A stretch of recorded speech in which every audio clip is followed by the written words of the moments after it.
Are you cool with answering some questions? Maybe we can vet them. Sure. Yeah. I'll do my best. A lot of things right now we just don't know, right? Yeah. That's exactly it. So. And that's an okay answer. Mm-hmm. Yeah, that's a cool answer. Okay, well, we are live now, so. Awesome. Press the go button. Go.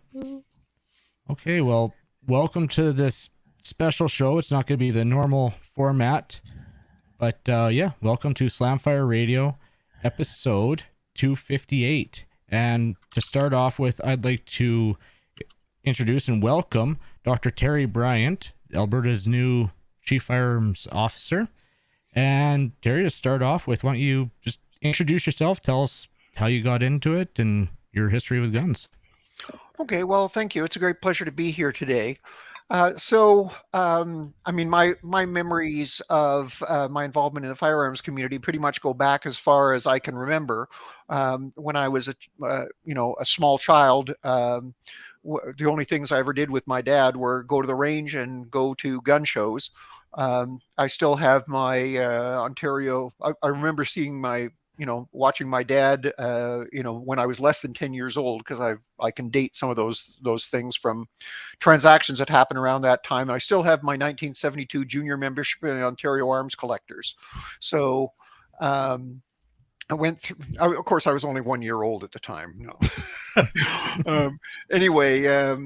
So, time went on. Eventually, when I was an adult, I got back into things heavily myself. I shot IPSC for a while, and then my career sort of got in the way of that, but I continued, shooting recreationally and developed a strong interest in military collecting, particularly Japan and the Pacific War. So I have a big collection of Japanese military firearms and related militaria, and that's kind of expanded to the Pacific War more broadly. I tend to like old stuff. When I do get to the range, which hasn't been nearly as often as I would like right now, I have a high standard Supermatic citation and a Smith & Wesson 22 revolver that are the things that I've been shooting on the few occasions when I managed to get out there right now. Okay. Yeah, because you have quite the collection. Somebody asked me how many guns I had, and I said, well, more than most people, but not as many as I'd like. That's a good answer. Okay. So just recently you were appointed as Alberta's Chief Firearms Officer. First off, what made you want to apply for the job? What was kind of your goals to get into there? Is it what you expected? I guess I've always felt that the way that what people need to do is not stand around and gripe. They need to get involved, and this was my opportunity to get involved. I was on the Alberta Firearms Advisory Committee. Tried to be a very active member, and then when this job came up, I thought this is a great opportunity for me to step forward. And if I'm saying that the system isn't all it should be, here's my opportunity to maybe play a role in making it better. And so that's really why I took the job, was the opportunity to help a community that I consider to be sort of my primary community that I identify with, to make a major contribution in terms of public safety, because that's really the number one priority of this job. And I don't think everyone really understands how important that public safety role is, because unless it's really when people perceive there's a lack of public safety that you get these requests for stupid measures like our current federal government has been introducing with alarming regularity. And those measures, apart from being harmful to our community, they are, I think, a real threat to public safety, because they are misdirecting resources away from the things that would contribute to public safety, and at the same time they're undermining the credibility of the system. So it was my opportunity to really step forward and show that public safety and a thriving firearms community are not just mutually compatible, but actually complementary goals. I love that, Terry. That is a great way to put it. Oh my goodness, that's perfect. And I gotta say thank you for stepping up and doing that. You know, had some experience with your team most recently at my local range with recertifications and whatnot, and you guys made a comment about how you guys were there to help ranges stay open, and if not that end, but open more ranges. Can you expand on how you guys are achieving that, like helping ranges and then trying to get more opened up? There's been a number of things. So first of all, in the routine process of things, when we do range inspections, which are required periodically, the standards that we're given to apply are always, gradually getting tighter. And so they have to be interpreted with some common sense. So that's one thing. And then also, there in some cases there are deficiencies, and there we have to again use some common sense. And if there's something that's a serious risk, and I mean it has to be dealt with immediately. There's no doubt about that. But if it's a sort of marginal thing, maybe we can work with a range so that they do what they can immediately and have a plan in place to bring themselves into fuller compliance. In some cases, we've played a more active role in trying to work with local municipalities and things to try and help them deal with issues relating to their relations with their neighbors and things like that. And we're then we're also trying to encourage more ranges to open. So basically by taking a cooperative approach rather than a confrontational one. I mean, my slogan or saying or guiding principle is always that we should seek compliance through credibility, not compulsion. So if we have credible rules, being administered by credible people will want to comply, and then there's no need to be heavy-handed. And I think that's a lesson that we should try and apply throughout the firearms control system and, quite frankly, society at large. And so, like, when you're helping, like, I know there's a few ranges trying to open up around Alberta. Can you go into a little bit of detail on what you're doing to aid them? I know of one that's actually really coming up against brick wall for the last few years. Yeah, well, of course, I mean, I can't comment on specific issues that are in some cases even before the courts, but like we will appear at hearings, we will talk to local municipalities and try and encourage a realistic approach. There are in the long run, my role is also to be an advocate for sensible change. And to my mind, one of the things that would be very helpful in the long run for this would be, and it's certainly nothing that's within my discretion now, but something that we should look for is emulating the model of European countries and encouraging the use of the legalization and use of suppressors, which would drastically reduce the noise effects on neighbors and thereby make them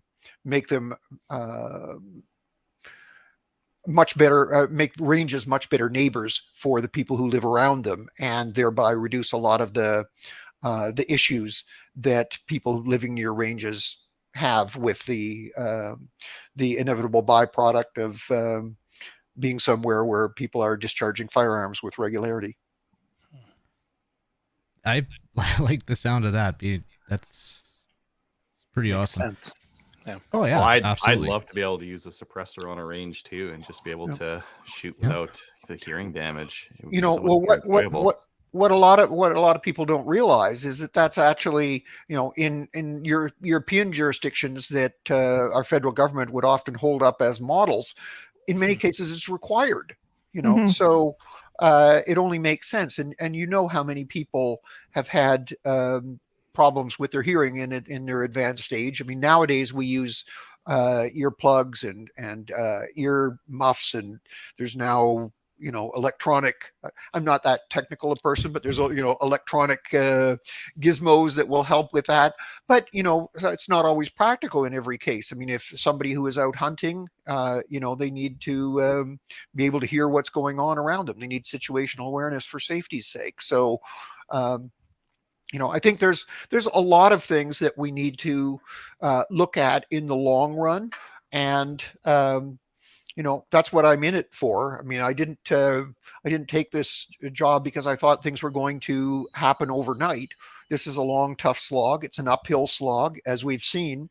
It's a slog where sometimes the slope is getting steeper as we go up. Sure is. Challenges. Yeah.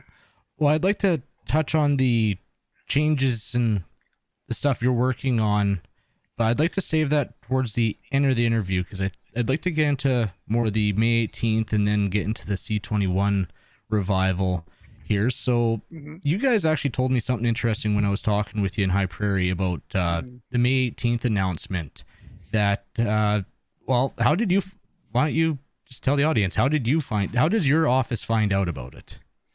Well, it's not just our office. We're not being, I don't think they're singling me out, although I have perhaps acquired a bit of a reputation as the bad girl of the Canadian Firearms Program.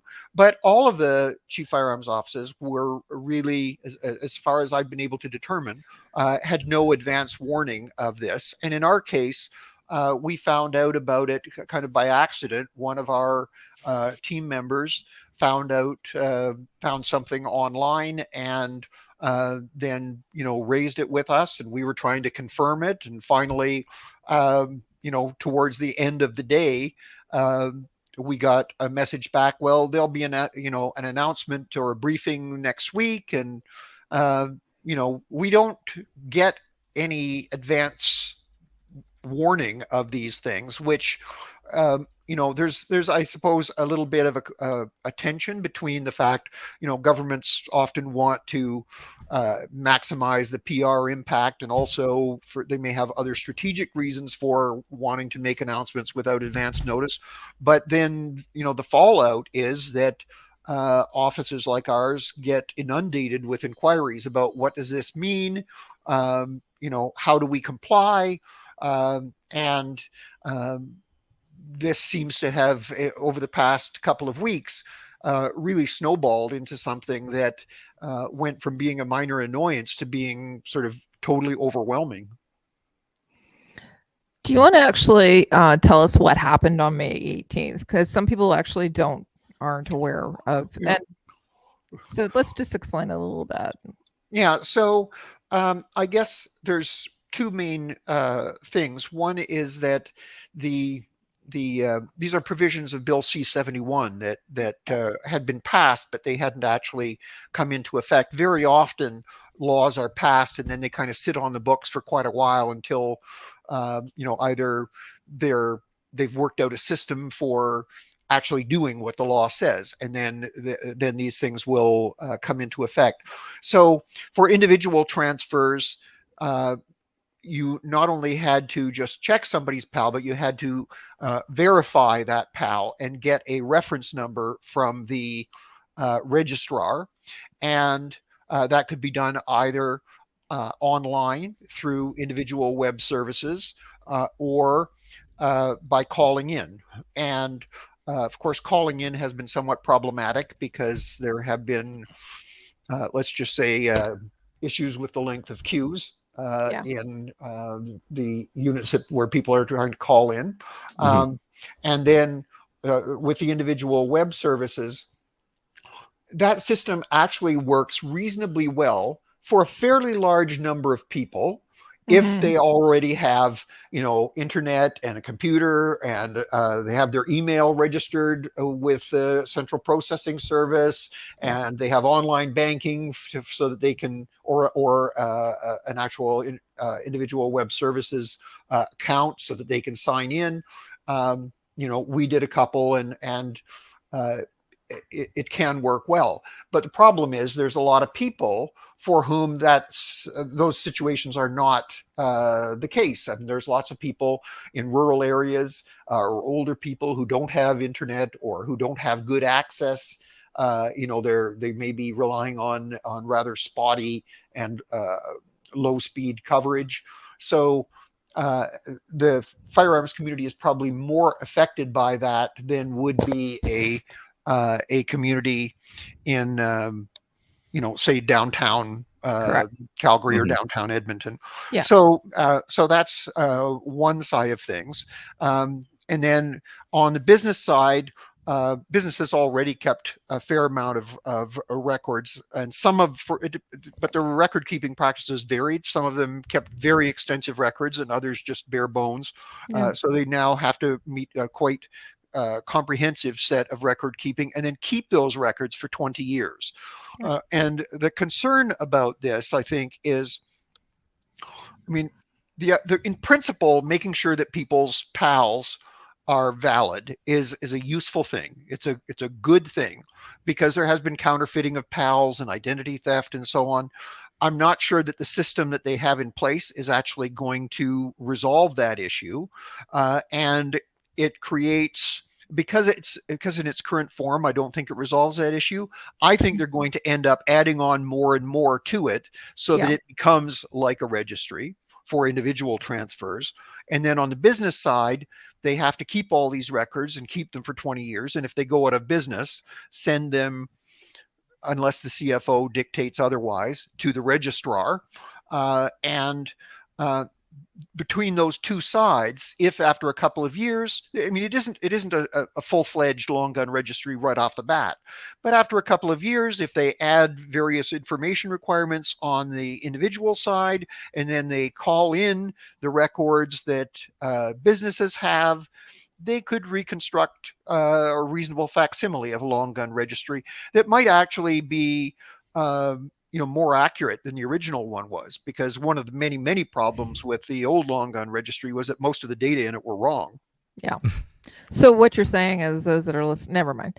We discussed this as part of the topic. Was it last week or the week before? And every comment or every thing that you talked about was something that we agree. We figure it's going to be evolving into something that is basically a backdoor registry. So thank you for explaining that as well. So thank you. Oh, sorry. I have to. Please do forgive me, because remember, I'm a professor, so I tend to give long rambling answers. Fantastic. It's all good. It works. Very good. Yeah. I do have a question on these systems. So a peer-to-peer sale or private sale, you have to verify the license, but then you're given a reference number. Yes. Your understanding, what's the seller supposed to do with that reference number? Are they supposed to file that away, or is that just their record that they what? Well, of course, only time will tell what use they intend to make of this. But I would strongly suggest that people keep a record of that. As far as we can tell, like I've done a couple. Remember that you can verify someone's PAL, and that doesn't necessarily mean that a firearm has changed hands. Yeah. So we did a couple as a test, and records popped up. So, there was a record online of the trend of these reference numbers. But I think one would be well advised to keep a record of them in case one is questioned later on. You sold a gun to this guy, and did you actually verify their PAL? So if you have that reference number, then you can, I guess, perhaps allay those concerns. I've always been one for trying to keep as many records as possible, because you never know when you're going to be called on to have to prove yourself innocent, basically. Yeah. Yeah, it's too bad they don't put the reference number in the email. I was a buyer of a non-restricted gun this morning, and you get an email and it's like, you got a message in your individual web service. It's like, oh man, I gotta go log into that thing and like log in. Yes, I have a license. Oh, you've got a message. Okay, message. Oh, here's your reference number. Okay, thanks. You can Well, you know, that's your tax dollars at work creating the user-friendly, you know, information technology systems that the federal government is so well known for. Mm. I also it warms my little heart that no, not really, but the fact that you as the Alberta CFO didn't get any notice, that there's got to be something wrong with that. You get the same notice that we do, basically. Or less. You know, you suddenly you get an avalanche of emails or phone requests or people contacting you. You know, I've been in this in the firearms community for decades here in Alberta, and you know, I was always at gun shows and doing historical displays before that. So a lot of people have my home phone number, and it's not at all unusual for me to get calls well after I've gone to bed, because I'm an early to bed, early to rise kind of gal, and you know, with people who are trying to find out what's going on, and often they know more than I do at that point. Yeah, something's definitely wrong there. I'm thinking that your phone has been ringing off the hook nonstop after. Well, it has been a very busy time. Yes, it's you know, the last few days. I mean, this job is a 24/7, 365 kind of thing. Anyway, I mean, I usually work. Like, my home is in Calgary. I have an apartment. I've had to get an apartment here in Edmonton. The apartment is a bachelor's suite, just, you know, like a 4-minute walk from my office, because basically all I do when I'm up here is I work, and then I go home and I fall asleep, and then I wake up and start again. But basically my routine is that I work the 5 weekdays in the office, and then I drive several hundred kilometers and attend a gun show or some other firearms community event on the weekend. So this weekend, actually, you know, I just came up here from Calgary, so to Edmonton now. I'll be here tomorrow because we have some legal meetings to deal with, and then on Saturday I'll be going to Vermilion to attend a cowboy action shoot, which I'm looking forward to. Should be Awesome. quite fun. Nice. I keep thinking one of these days I'd like to do that, but since I can't even get to the range to bang off a few rounds of 22 most of the time, I'm not sure where I would get the access. But you know, we're always optimistic about the future's going to be better, right? And then on Sunday I'm going to a gun show in Castor, and then I'll be going back to Calgary. And on Monday I head to a meeting of all the CFOs in Winnipeg. And that will be interesting given the events of the past week, which have not been easy for any of the CFOs across the country, regardless of whether they're provincially appointed or federally appointed, or amongst the provincially appointed, whether they are ones with a more expansive mandate, such as myself and Robert Freeberg in Saskatchewan, or ones with a more limited mandate in some of the other provinces. So we've all had an interesting week, and it'll be interesting to I've only met a couple of them in person so far. It'll be interesting to meet more of them in person and you know, exchange notes on what exactly we've been doing over the past week, and in fact over the past few months. You know, since September 1st when I took over this job. Well, I have a comment and then a question. Touching on the gun shows, somebody might be able to correct me, but that High Prairie, that gun show, when I went, that was the first time I've ever seen anyone from any chief firearms office set up a table at a gun show. And then to hear about you going to a cowboy action shoot and more gun shows, as a gun owner, I want to thank you and putting yourself out there. And I know we had a good talk in High Prairie, and I'm sure there was many other people who had great talks with you as well. So that was my comment. Well, thank you. It's a lot of fun. You know, I enjoy it. I feed off the vibe and the enthusiasm there. So we've done quite a lot of gun shows in Calgary in the sort of Stony Plain, Edmonton gun show, smaller venues. I've been to Killam, done displays in Lethbridge and Consort and Provost and, as you mentioned, High Prairie. So I'm trying to basically do every gun show that I can get to, and show people that we are a different kind of office now, that we are supportive of the community, that we want to encourage public safety in a collaborative fashion, have people work with us on these issues, so that people understand when we're talking about things, if we're asking them to maybe secure their firearms a little better at gun shows, or make sure they aren't leaving loaded guns unattended somewhere on their property, that they understand that we're coming at it from a good place, that we're trying to preserve public safety as a way of preserving our community. And, I think that's really a very important part of it. And I mean, it's great fun. I usually, I don't want to brag, but I usually have some of the coolest guns at these gun shows. And, You just got the job to make everyone jealous, didn't you? and it's also educational, because like the theme of the displays that I do is guess the classification. And I have a variety of firearms, everything from flintlocks to, modern things. And from a whole variety of different classifications. They could be deemed not to be a firearm for one reason or another. It could be non-restricted, restricted, 12.3 prohib, 12.6 prohib. And I'm also 12.5 grandfathered, but my 12.5s are too big to fit in the display. So,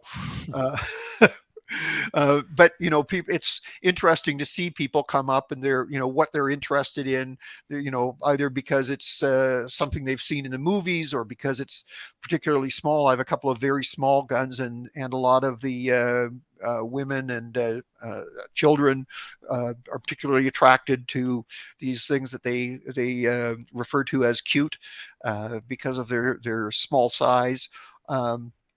So it attracts people's interest, starts conversations, and it's educational because I can explain to people what this system is. Because our system of classifying firearms, I mean, it doesn't make sense. There's no real logic to it.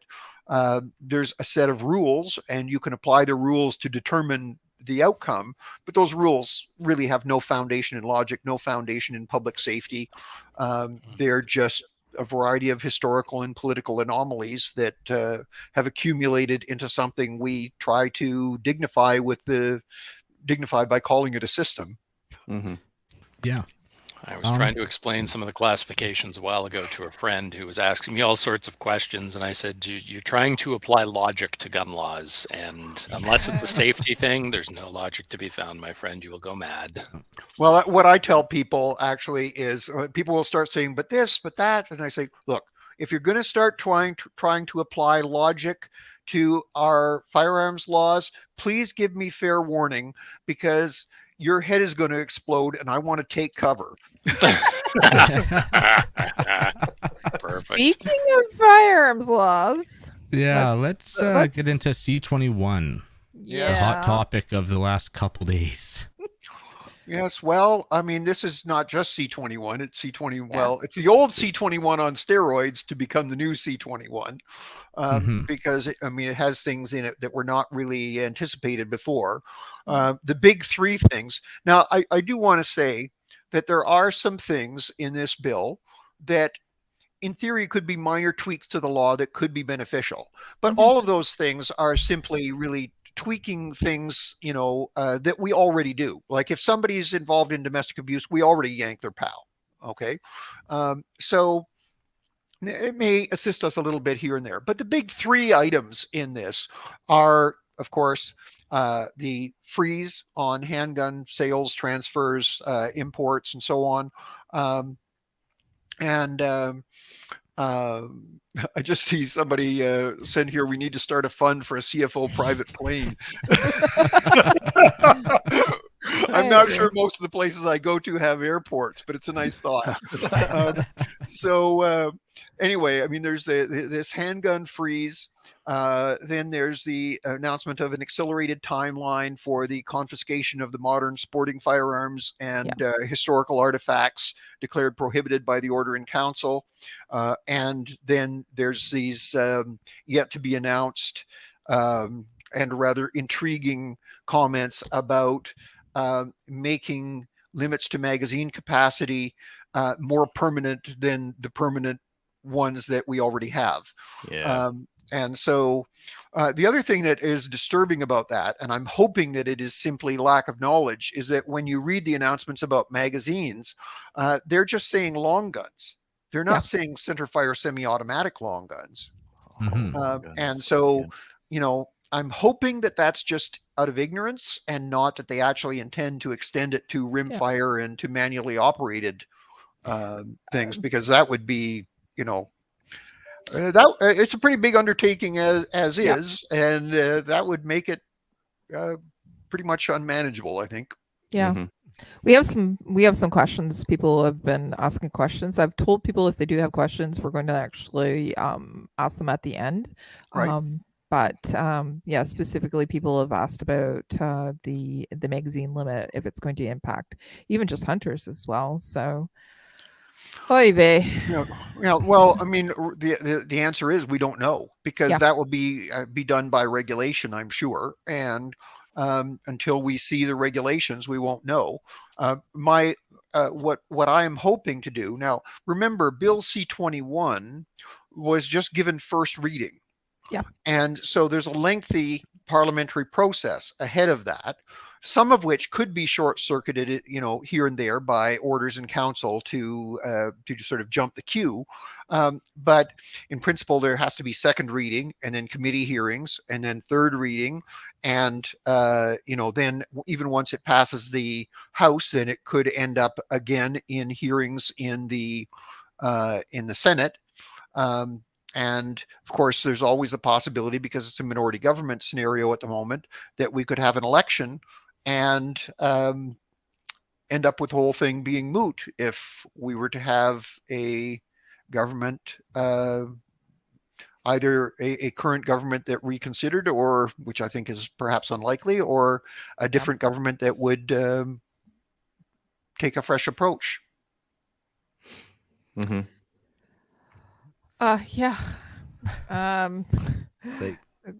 Yeah. Anyways, new election. Okay. Let's. Yeah, So what we're saying is we want a new election, hopefully. Yes. Well, the problem. Everybody says, "Oh, we have too many elections," but then nobody's happy with the outcome.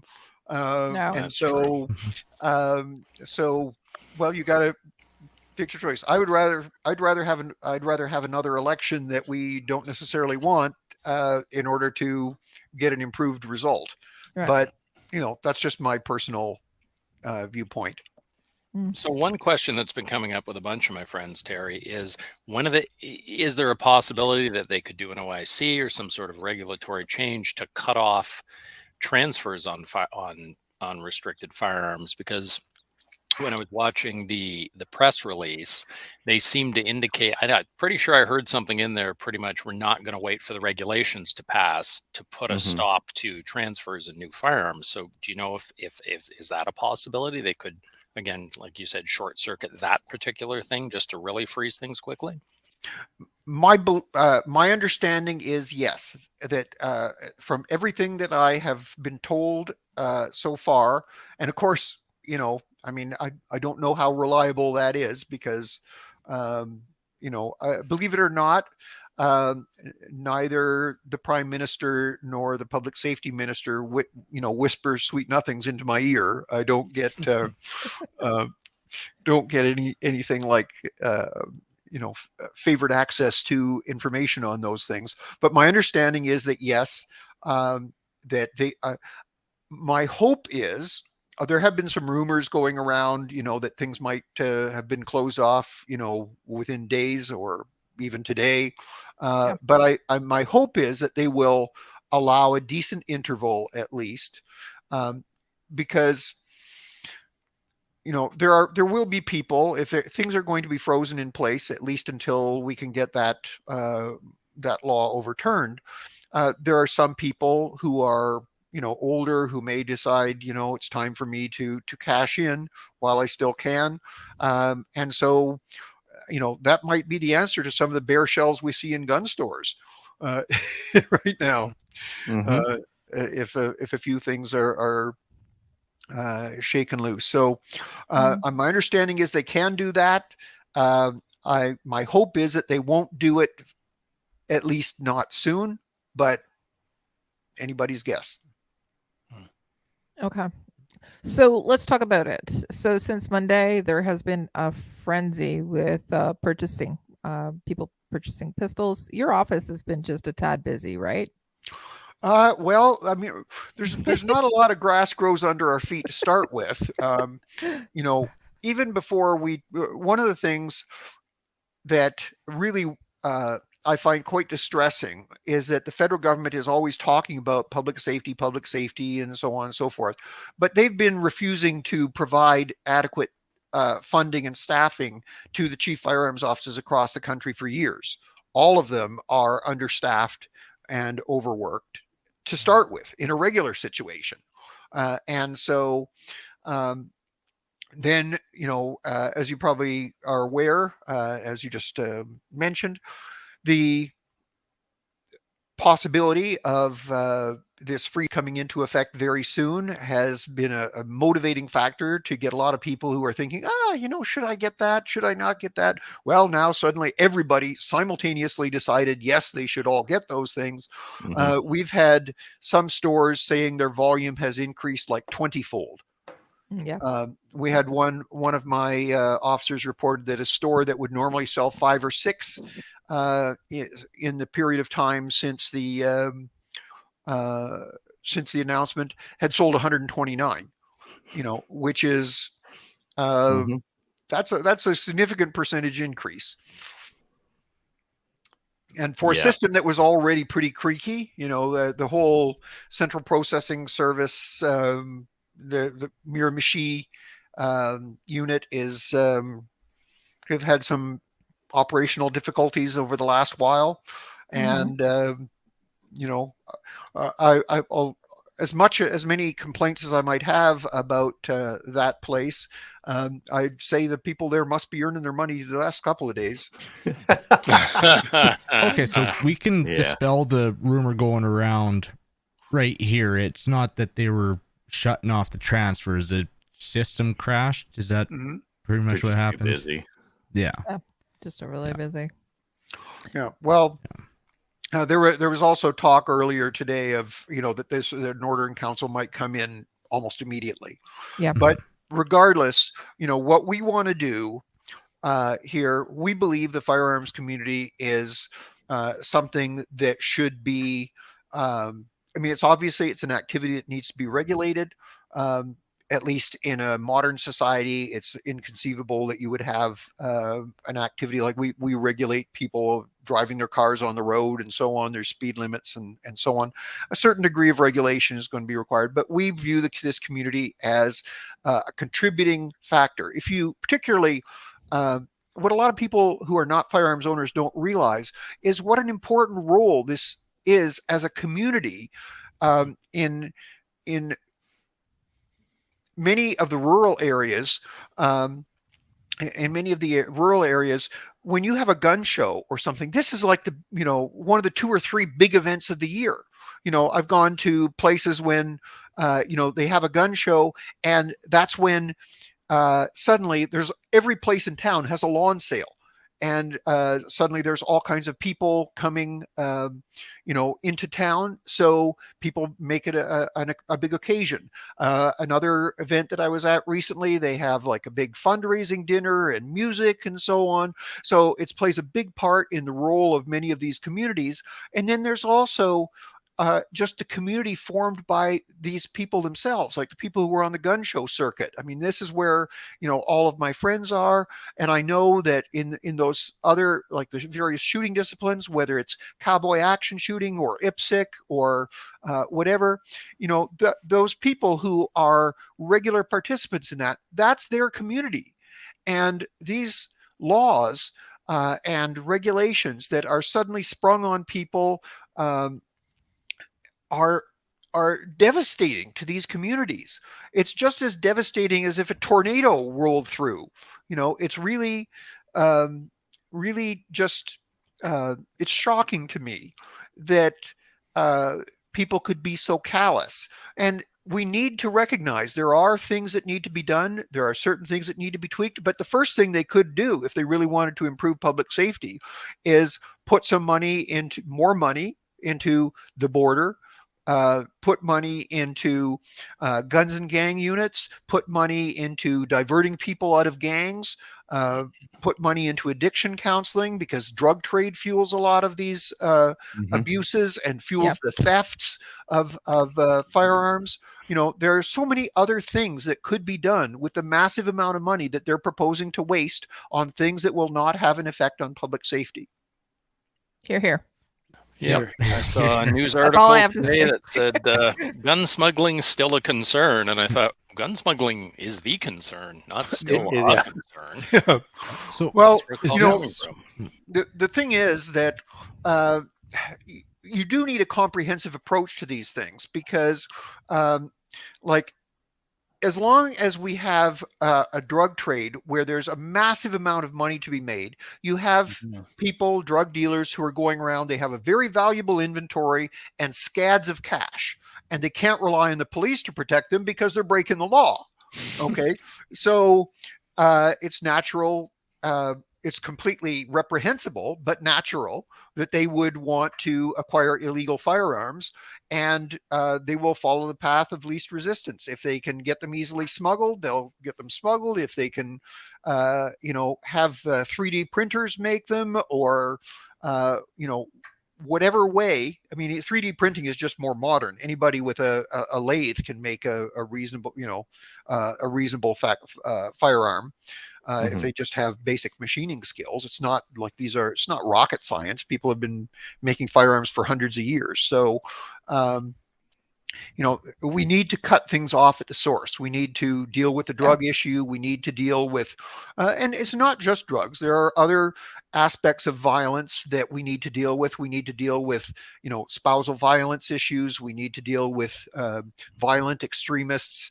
It's one thing to have an opinion that's different from the mainstream, but it's another to say that you're going to go out and hurt people because they don't agree with you, or you don't like them, or whatever. I mean, we can't have that in a modern society. Yeah. Yeah, absolutely. So what can us as a firearms community do at this point? Well, I always say there's three things. Okay. And those three things are, I'll summarize them and then I'll expand on each one.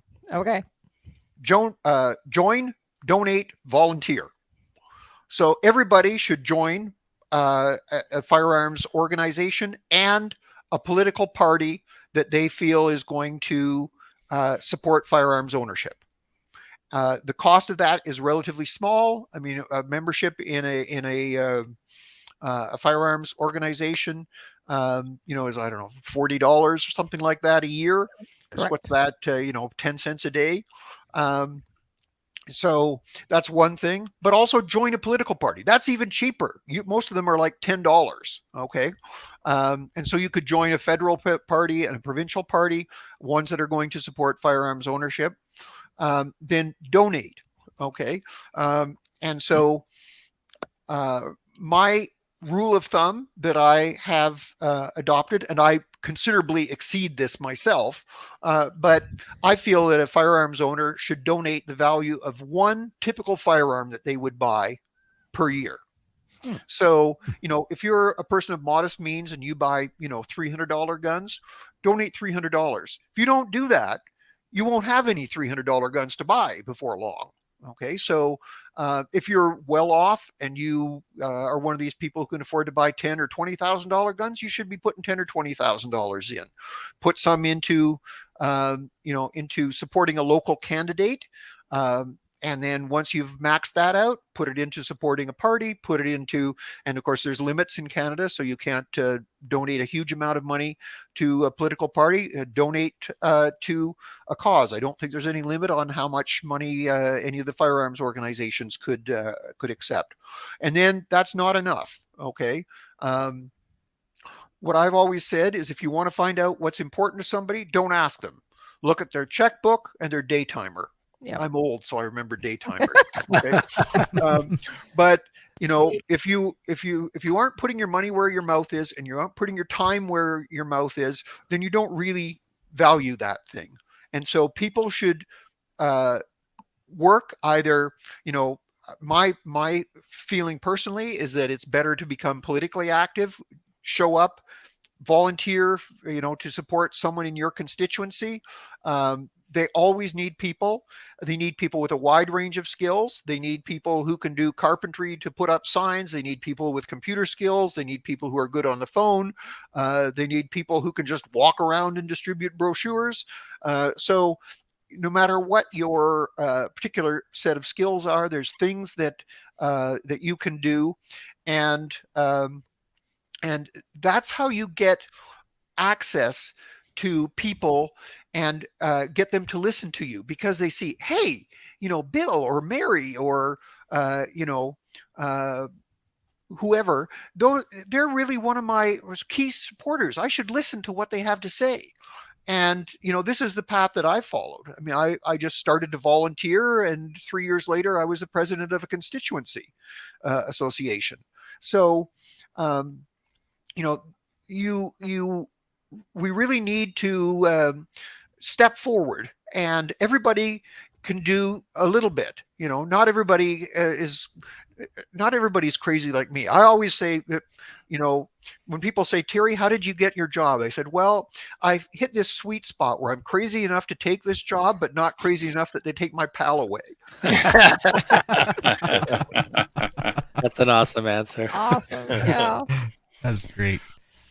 I got a couple more questions before we get into the audience questions and kind of start closing out. So, wanted to touch on what your office is doing. I know you've written some letters. Are you getting any response? Are they listening to you?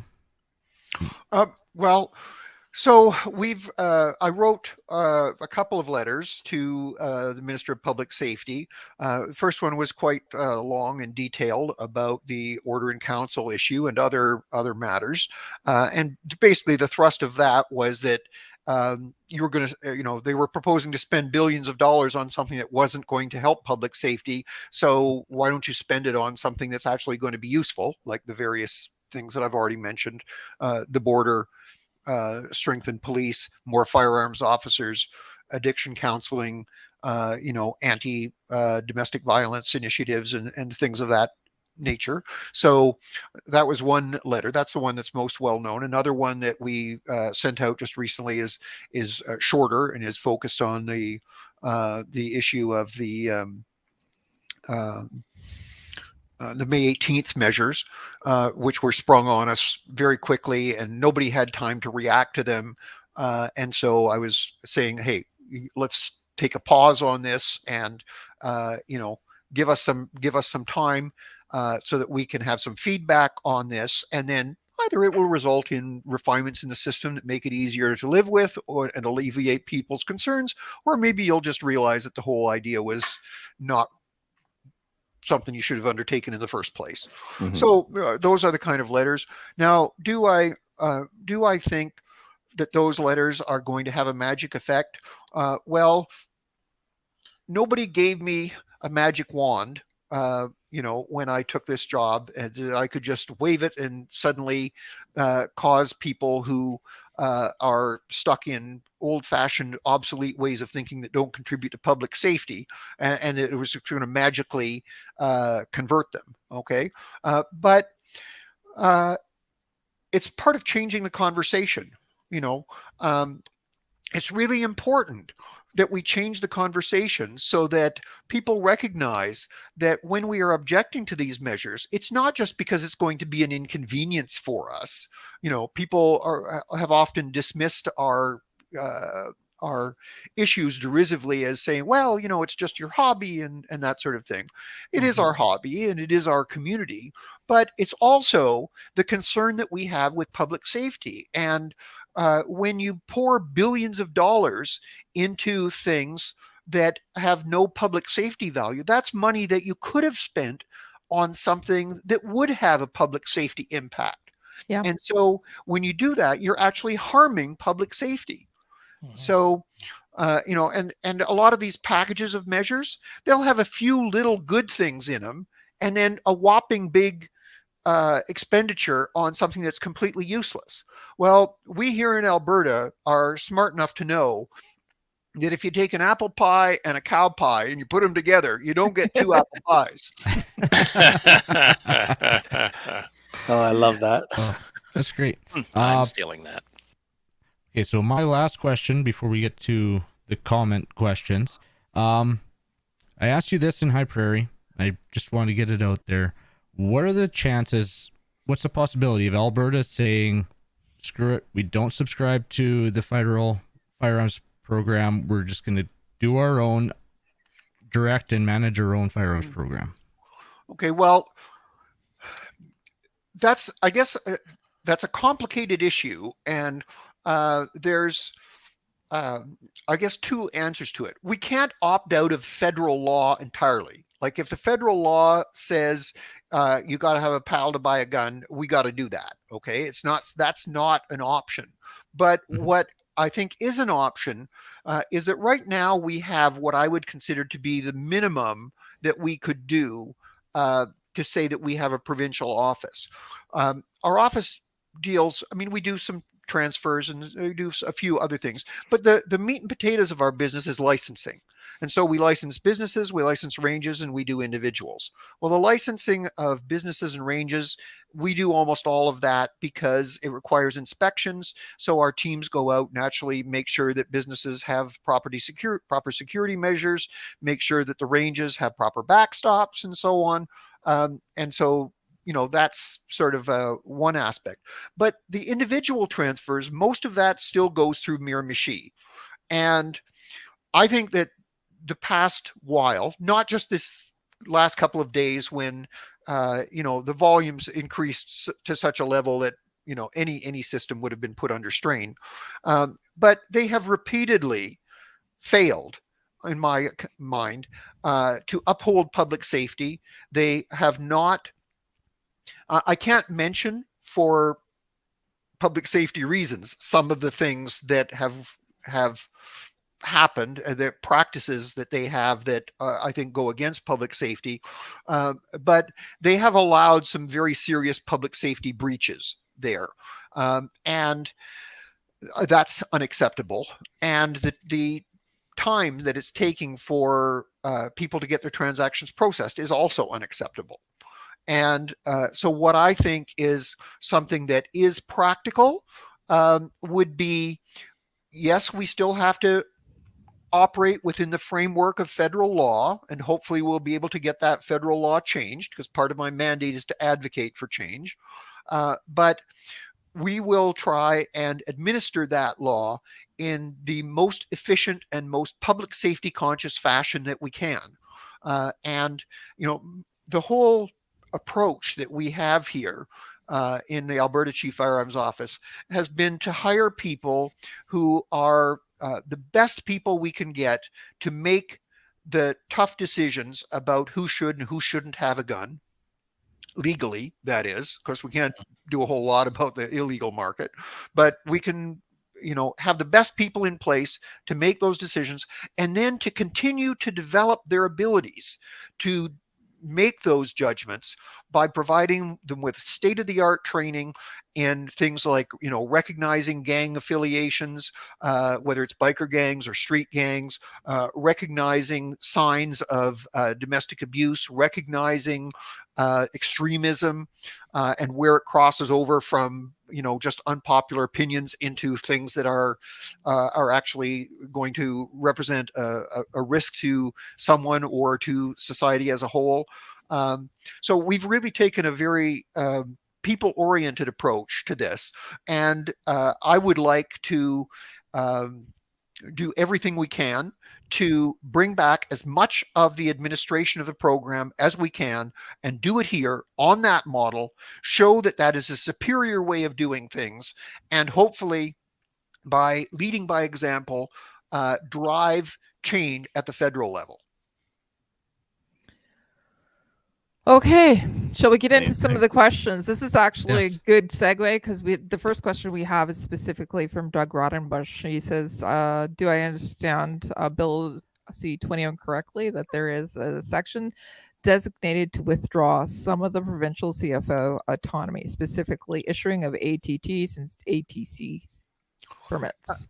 So yes, there is a provision which deals, as far as have understood it so far, and of course, remember the bill will evolve, okay, because there hasn't been amended yet, it's only at first reading, but the questioner is probably asking about a provision that would withdraw the ability of a chief firearms officer to issue an authorization to carry for the defense of life, and centralize that power in the Commissioner of Firearms. And so I want to emphasize how difficult it is to get one of these permits. There are very, very few of these in Canada. The smallest hamlet in the US would probably have more of them than there are in all of Canada. Okay. Mm-hmm. So these are, and I have personal experience with these. Every case is minutely scrutinized, and we deal with them in a very thorough fashion, but they have to be dealt with promptly, because by definition and by the nature of the legal framework, these are only in the most extreme cases that these can be used, and these cases are urgent. They cannot wait to work their way up 15 levels of bureaucracy to someone in Ottawa. The Commissioner of Firearms is the Commissioner of the RCMP. She has a few other things to do besides decide whether Mary Jones in someplace in Manitoba or BC or Saskatchewan really needs to have an authorization to carry for defense of life. And these decisions need to be made promptly with detailed local information.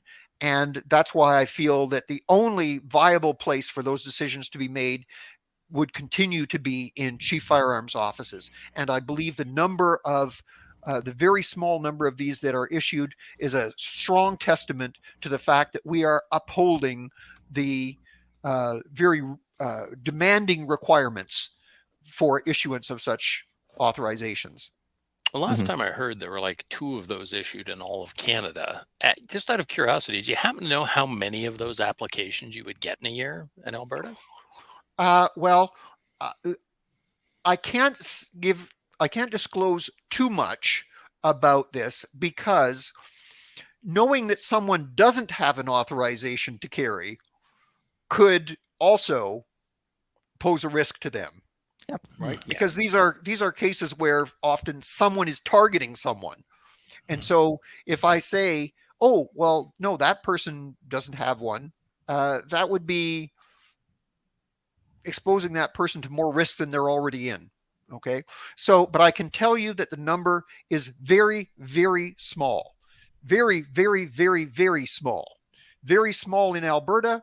There are very few applications because people know that it's hard to get, and even fewer that actually make it through. So this is not like it is in some places in the US where they have something that you can just ask for it or take a course. Every one of these cases has to be very carefully scrutinized by a chief firearms officer and their staff. It requires, usually I'd say, several man days worth or person days, to be more politically correct, I suppose, several person days of effort concentrated in a very short period of time, because we have to ensure, verify that the risk is actually real, check that the police are unable to provide the protection, ensure that the person has full understanding of what their obligations and responsibilities would be if they were issued such a license, and of course make sure that they also have the technical proficiency to do it. So, to actually respond with force if they were required to. So this is not an easy process. It is not regarded flippantly by any one of the chief firearms offices across the country, including ours. And I think it would be a great disservice to that narrow segment of the Canadian population that requires and is likely to be authorized to have one of these, to focus it in the centrally in Ottawa, where there is no way that it could be done with the time that it needs to be done. My application to get one to go to 7-Eleven is probably not going to go through then. Yeah, no, it's Yeah. not. Only to Walmart, you roll. Only to Walmart. Well, we might be able to suggest a few jurisdictions in the U.S. where you could move if you were looking for that. Oh, awesome. Okay. So, So, Kyle, do you want to take up the next question? sure. I think you Okay. kind of answered this earlier, but question, Yeah. Terry, is her understanding that the limit of 5 for long guns would make most shotguns prohibited, with 1 3/4 inch shells would allow more than 5 rounds? Yes. Well, so this comes back to something that I mentioned earlier, and that is that they talk the announcements about magazine restrictions have been made by people who, with all due respect, are quite obviously not firearms proficient. Okay. And so they have simply said long guns, magazines for long guns. Okay. Now, if you were to take them at their word, that would mean also rimfire firearms, and that would mean manually operated firearms, whether they be bolt action, pump action, lever action. But it may be that what they really intended to say was the same type, these magazine restrictions would apply to the same types of firearms that they currently apply to, but they just, were overly loose with their language due to lack of knowledge. My hope is that that's the case. But there will be regulations that will follow, and it's only once we see those regulations that we'll know exactly what they're attempting to do. I think the important thing is to recognize or to raise the issue with the people who are going to be reviewing these things in committee, and ensure that people recognize that, for example, imposing a 5-round limit, if it were applied to manually operated center fire rifles, it wouldn't just be shotguns. I mean, all those sporterized Lee Enfields that have taken zillions of deer and moose and other game for decades in Canada would suddenly have problems. And your tube-fed rimfire rifles, and all sorts of stuff. It would be that would be a mess. Yeah, well, and to come back to the same issue that was raised by the questioner about pump action shotguns. So I have a Cooey bolt action rifle with a tube magazine, and it will feed shorts, longs, and long rifles. Well, if you were to limit it so that it would only hold 5 shorts, that would only amount to about 3 long rifles. Yep. Yeah. I've got a 357 lever gun, same thing. Do I then have to limit it to the shortest thing that goes into it? Like, it's very confusing. Mm-hmm. Or I think we'll potentially know more confusing. when. We'll have. Yeah. Like, there's so much we don't know. Just wanted to say welcome to Jen. Jen's on from CSAAA. We're going to have her come on in a few minutes. Well, she's already on, but she's been listening in the background. Yes. So we thought, I'm probably taking all her time with my No. long-winded answer. No, this is great. hey, Mo, do you want to read the next question that I've popped up here on the screen? Okay, you're muted. We've only been doing it for a year now. Okay, he doesn't. Still muted. Okay, I'll read the question since Mo is Thanks, incompetent. Dave. Will people who had a restraining order for a fight, I should have had Terry say that. She would have said it much more diplomatically than I. From Andrew, will people who had a restraining order for a fight when they were younger have their PALs revoked now? So I guess people ask me a lot of questions of interpretation, okay, and there are a couple of caveats that I have to have. First of all, we don't have the final version of the legislation. Second thing is that the word of a CFO has no force of law. Okay, so I could say whatever I liked, and it wouldn't, that wouldn't stand up in court as, oh well, Terry said I could, so that's the second thing. And the third thing is that even if you ask a lawyer, remember that once it reaches court, the courts have consistently concluded that 50% of legal opinions are wrong. Okay, yeah. So because there's a winner and a loser. So, but my belief is that this is something that's as I have seen it so far, that what's going to happen is that new restraining orders will have this consequence if the bill stands as it is now. But I don't think that would be the case, that someone who had a restraining order long ago would have their PAL revoked. But we're going to have to see. There's an old saying by Judge Gideon Tucker of New York Surrogate Court in 1866, no man's life, liberty, or property is safe while the legislature is in session. And so, we're going to have to wait and see what comes out of that legislative process in Ottawa. And there hasn't been a whole lot of common sense come out of there in quite a while. Mm-hmm. Yeah. Andrew, you want to take this one? Yeah, question for Dr. Bryant. How hard is it for the CFO to authorize overtime to deal with transfer backlogs? Any insight into the other provinces? Well, I don't know about the other provinces. We were in the fortunate position here that we inherited a big backlog when we took over this office, because the our federal predecessors had allowed a backlog to accumulate as they were winding down.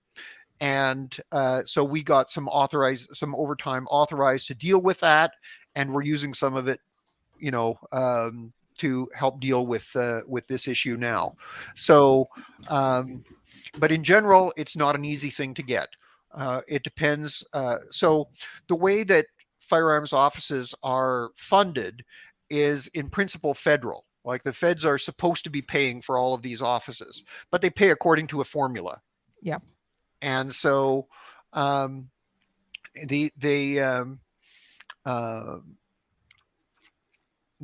formula often doesn't leave much wiggle room for doing anything out of the ordinary. That is correct. Says somebody who is a government employee. That's me. Anyways, I mean, if overtime were easy to get, I'd be a rich woman by now. But I know, right? my contract doesn't call for any. No, there is a question. Somebody does have a question. Do you have any insight in how it might affect pellet and airsoft guns? It's part of this measure or the bill. Yeah. So there is a provision in there as it stands now that would affect. So there are things that there's a sort of a gap between what's required to meet the firearms standard and what's required to meet certain other standards. So there's sort of an intermediate range where things are currently unregulated. And what this would propose would be that these things would be uh, now they would fall under the rules. So they would no longer be this sort of wiggle room. And I think what they're targeting now, I understand the concern that people have, that there are people who go out with something that looks like a gun, and that causes a great deal of anguish to people. It may end up causing them considerable risk because the police may think they have a real gun, and many of those situations will end up tragically. But people need to exercise a bit of common sense here, and if you are quite frankly, I don't know how they would draw the line, because when I was younger, I thought I knew a lot about guns, because every gun that I saw, I could identify what it was. If I saw something in a movie, I could say, hey, oh, that's this, that's a Browning high power, that's a Colt 1911. But now there's so many different firearms that look very similar, because they're designed for the same market and trying to get around regulatory constraints in various jurisdictions, that just because it's black and is long and has a shoulder stock and a pistol grip, that's probably enough to cause people to panic when they see it. Or on the flip side, you look at a Beretta Neos and you're like, I don't know, that looks like some Buck Rogers toy. Yeah, and I mean, I've always been surprised when they would say, oh, well, it will help things if we make toys have an orange tip on the barrel. Well, if I were a bad guy, I'd paint an orange tip on my gun. Yeah, and I do understand that concern when I hear it, but then I'm thinking, well, realistically, you can, stick your hand with a finger out in your hoodie and all of a sudden you've got a gun. You can carve one out of a piece of wood. I mean, I have training guns that are just black pieces of plastic. So what we really need to be doing, and in this is many cases, as I said, it's common sense, but common sense isn't all that common nowadays. And so we really need to have, some educational a better educational program, so that if people are using airsofts or pellet guns and so on, that they recognize that even though it might not legally be a gun, they need to exercise some self-restraint in their behavior. I mean, I have been, my husband used to work at a hobby shop for a while, and they sold airsofts, and we went out in the parking lot, and people were ducking around shooting each other with airsoft guns in the parking lot, in a major city. I mean, it was just asking for trouble. Why would people be so stupid? So we need to have people need to have more education. Like, retailers who are selling these things need to be educating people, and I'm sure some of them do now, but obviously not enough. Well, and if somebody does something stupid like that without thinking, I mean, we used to do stuff like that when we were younger, but we'd call all the neighbors first and say, hey, we're idiots and we're going to be out running around in the woods with airsoft guns. So, just so you know, don't call the cops. And I had friends who do it, and they used to actually call the local cops and just say, hey, if anybody happens to call in, here's what we're doing and where. Yeah. Well, I mean, a lot depends on circumstance. It's one thing to be doing it out in a, semi-rural area or something like that, but in a downtown, in a major city parking lot, it's where there are people who obviously they're coming and going and they don't know what's going on. I mean, that was not responsible behavior. And that doesn't, when people behave that way, it's not reflecting well on the community that they are part of. And so all of us need to try and be role models for our communities, and try and show by example what responsible behavior is. Yeah, absolutely. Yep. Kyle, you're up with this one. Okay.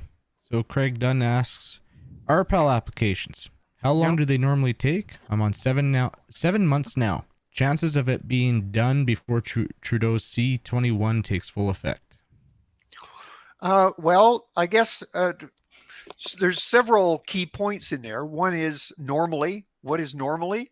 So normally, I mean, the standard of service is supposed to be something like about 45 days. Okay, but that hasn't been the case for a very long time, and it depends on circumstances. It depends on whether people sent their applications in paper or whether they sent them in online. It depends on a great many factors. Like a lot of times, people have sent their application in, it has a minor problem with it, and that is having in the current system where they have a very limited um, uh, they've been bumping up against their capacity constraints in Miramichi. Something that normally would be only a minor issue is cascading into a major issue, and so it's the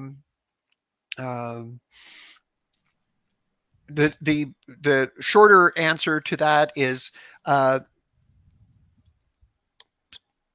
6 to 12 months is not uncommon right now, unfortunately. Wow. And that's one of the things. I mean, I consider that to be completely appalling. It's totally unacceptable. It has a huge impact on people, and it's not just somebody's hobby. I mean, in many cases, it could be a rancher who needs that rifle to go out and protect his herd. So that's part of why I feel it's essential that we bring things back and control them here in Alberta, so that we can establish and maintain reasonable times. The other thing, the second part of that question was, will it happen before this freeze gets cut off? Anybody's guess, because we don't know when that date will be. Yeah. I felt that's one of the things I felt most sorry for, the people that are still waiting for those RPALs to come in and they can't purchase a firearm. And Yep. I've Crystal got wanted to buddies get one, who and just did their firearms course, spent a weekend and more time researching pistols and hundreds of dollars, and it may turn out that, oh yeah, sorry, you can't have one. Yeah. Yeah. Next question is, so Paul, he is selling to family members a bunch of his collection. Is there a portal where you can use instead of using the queue? So he's selling. So so that's new transfer. Oh, no, it's restricted. So Won't work. Only if it's non-restricted. We don't have access to the restricted transfers. That'd be nice. Saves for calling time. Yeah. I mean, there's no way around the system right now. Yeah. I emailed in a while ago because I had a transfer that was taking forever. So I couldn't get through. So I emailed them and said, hey, I've been trying for 3 days to get through. And they emailed me back the next day and said, yeah, go sit on the phone. I'm like, well, you keep emailed trying. me. I literally sent you all the information you will ask me for on the phone, literally everything. And they're like, nope, you got to call. Oh, well, welcome to 1999. That's fabulous. Yeah. One of the questions, it wasn't really well explained, but one of the questions was specifically about, you were talking about suppressors. How can we change people's thoughts on that? Because I do know that a lot of people actually don't know that a country that, like European country like England, you're required to have a suppressor. They think more along, I think people in education, people are thinking about, whether it's a John Wick movie or something, they're more of they think about the Hollywood, and it is actually something that creates risk or more propensity to use firearms in a way that they're not supposed to be used. So how can we actually change that? A couple of people said, how can we change this? Well, I think that the really important thing is is education. I mean, we need to get hard facts, okay, not generalities, but say, look, here's the actual rules in this country and that country, and be prepared with those when the topic comes up and people say, oh, well, we should use Germany as a model for our firearms regulations, or England as a model. Oh, really? Well, by the way, here's part of their model. Yeah, exactly. Yeah, that's great. I like agree. Dave, do you want to read this one? DeGare Phillip says, I have never had this answered. What if Alberta just said no? What if Alberta said people can use their arrows and pistols, providing they are legally allowed to do so? Well, you wouldn't be legally allowed to because, yeah, there's laws about that. But can Alberta just tell the feds no? You No. can or choose not to. No, I mean, as I said earlier in response to another question, the word of a chief firearms officer doesn't have the force of law. Okay, Wow. we make decisions, and our decisions are reviewed by courts. So, if we refuse or revoke somebody's license, they can request a reference hearing, and so it's not a it's just not an option to just say no, we're not going to do that, because it wouldn't change the law here. And remember, we don't actually enforce the law. Like, the chief firearms office doesn't enforce the law. We issue licenses, we authorizations, things like that. We don't enforce the law. The people who enforce the law are the police, which is, the RCMP and forces like that. And they're going to apply the federal law that's in the Criminal Code and the Firearms Act. So it's a nice thought, but you can't. I put up another. Like the States. Yeah, I put up another more of a statement. People were saying, well, there's Quebec and they do their own thing as well. So it is actually it is a fair question, because they introduced the long gun registry back in Quebec. Well, you see, the thing is, so again, I'm not a lawyer, okay, and I'm especially not a constitutional lawyer, thank goodness, on both counts. But so there is this thing called the notwithstanding clause, but the notwithstanding clause doesn't enable you to opt out of all laws. It enables you to if a certain law would violate someone's charter rights, it enables you to say, we're going to do that anyway. Okay, it doesn't mean that you can say, oh yeah, well, we think murder should be okay, or theft under $5,000 is not really all that much, so who cares? We can't opt out of laws like that. Okay, I wouldn't suggest that we should, but particularly with those examples. But I'm using that as an illustration of there are the notwithstanding clause enables you to get around laws that would otherwise be considered to violate someone's rights. Okay, and so that's what the notwithstanding clause is that people are talking about. It doesn't enable you to just say, well, we're not going to do that. And then on well, anyway, it was a long question, a long answer, but that's basic. Oh, the long gun registry. That's what the other part was. So they were specifically granted an exemption. They were allowed to do that. It wasn't that they did something that was prohibited. The law allowed them to create the long gun their own long gun registry. So what we need to be doing is advocating, and this is one of the things that I've advocated for, is that legislation should allow us to opt out of things. What I want us to do is not just opt out, but if the feds are going to spend a big pile of money in a certain way and we choose to opt out, then we should get our share of that money so we can spend it on something useful. I believe that is a good idea. Yeah. Mm-hmm.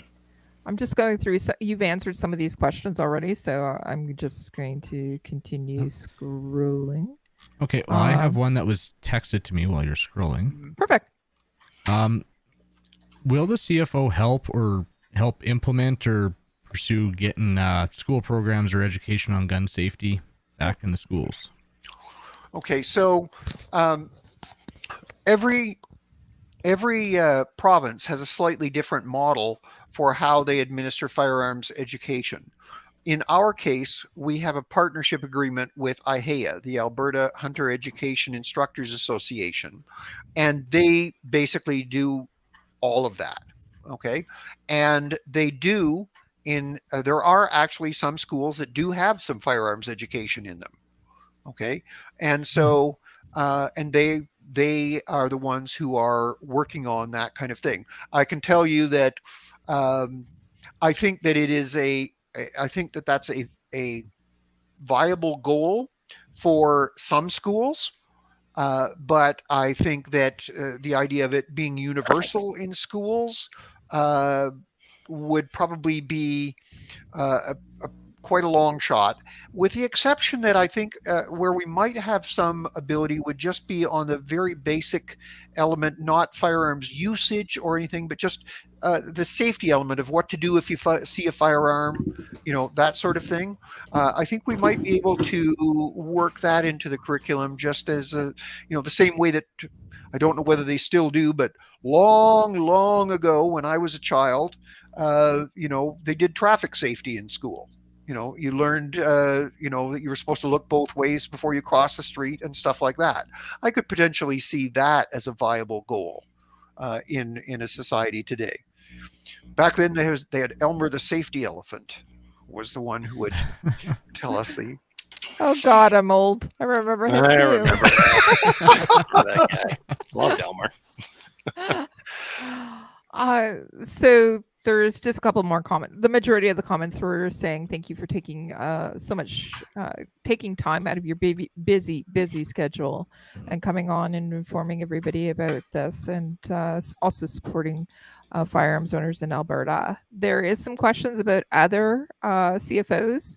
What can we do for our own provinces for those of us aren't? You know what? I'd love to move to Alberta. I'd love for you to adopt me. So. Well, come on out here. It's a beautiful province. We love gun owners out here. We have right now things I think are better in Alberta than they've been in quite a while. Yeah. And I think, if we continue in our direction, they're going to get even better. So yeah, come on out. Awesome. Kelly and I will carpool. Yeah. Yeah. Come on out here, and I'll show you Japanese military until you run away screaming. Ooh. I will say we were out at Drumheller in 2019 for our charity shoot, and as soon as I went into Alberta, stopped at a gas station for gas, walked in, they had guns and ammunition, and I'm like, God, I love this place. And it felt like home. It really, really felt like home. The people were awesome. It was just a great place. I loved it. We have a question. What's the IPSC like out there? So this actually is we're going to get into some questions for John in just a minute, but this is going to devastate some shooting sports across Canada, specifically IPSC. Yeah. Yeah. Well, one of the things I want to emphasize is that this bill has just been introduced, right? It has ideas in it. The bill will not necessarily be passed into actually having effect, and it will not necessarily, even if it is passed, be exactly in the form that it has now. Yeah, true. And so what I would like to do is to, I want to be in on the process of I have testified before Senate committees for many, many years. The earliest time was back in the 90s. Okay. Early 90s. And most recent was 2019. Okay. So I would like us to have as much input as possible. And right now, the exemptions for competitors is very narrow. It's basically, Olympic sports. I have a question. Yeah. How do you get to Olympic level so that you can shoot? Correct. Yeah. Could you say that I'm Olympic level? I'm striving for it. It's the magic wand. You need the magic wand. But if you can't possess or you can't actually shoot or compete, how can you get to that level? Well, I don't. As the regulations are structured, one would the implicit assumption in there is that they're trying to just make sure that this nobody does, that it doesn't happen. Exactly. Yeah. Okay. But what I would like to see, first of all, I would like to see the whole bill just go away. Okay. But if the bill proceeds as an intermediate measure, what we could do is expand that the person has to be an active competitor in a recognized international sport. Okay, and of course then that would allow IPSC and defensive pistol and cowboy action shooting and all kinds of things which are done on a broad international scale. Ideally, we wouldn't need to get to that point of having to demonstrate that you're doing that, but it would be better than having it just be Olympic. Right. So in other words, register for as many competitions as possible, shoot in as many competitions as possible until this comes into effect. And then if you're registering, you keep those copies of everything so that you can prove that you're actually participating in a sport. What I'm proposing to people, I have a poster that I put up in our Calgary office. It's one of those classic ones, with the crown on it that says "Keep calm and carry on." Mm-hmm. Okay, and so that's what we all need to do. We need to stay calm. We need to propose viable alternatives to the ideas that have been put forward. We need to avoid inflammatory language. We need to be politically active and continue to do the things we've done. Have our gun shows. Have competitions and show that we are an ongoing viable community, and that I think is going to be the way that we're going to accomplish something.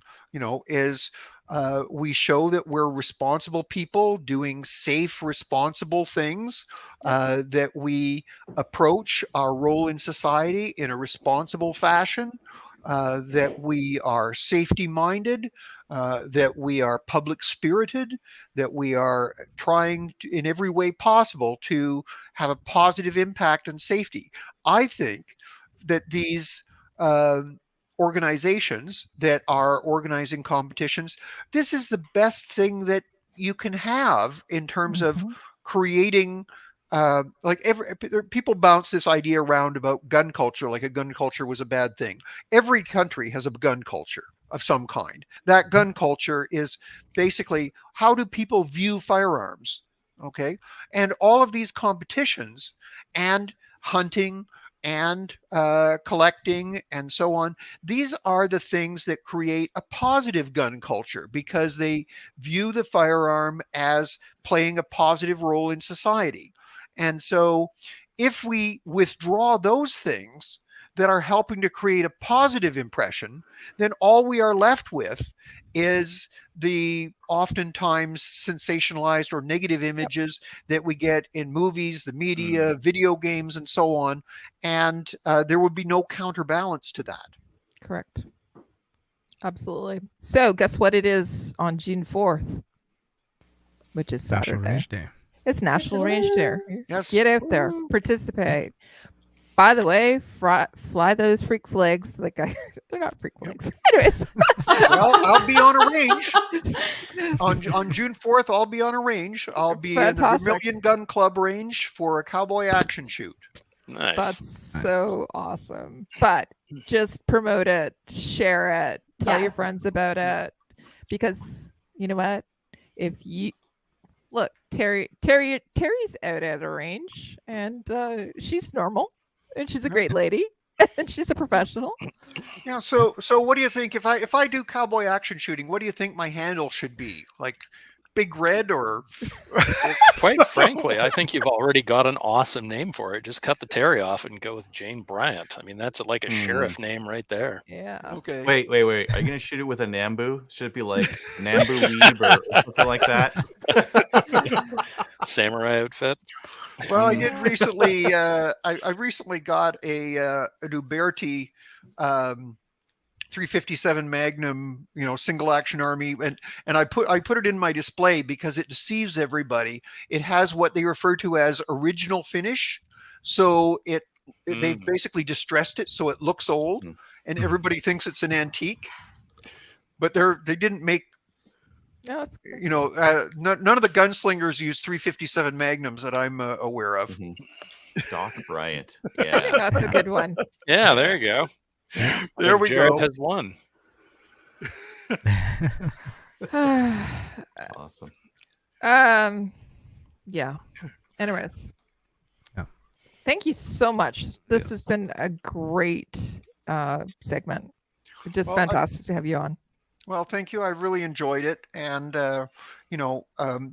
this just goes to show in my mind that, you get a bunch of gun people together, you're going to have fun. Yep. It's the best community around. Not slamming other groups. I'm sure the people who like playing tiddlywinks or collecting Muppet dolls or things, they all probably also have a great community. But we have one that's really outstanding. It's a community that we should all be proud of.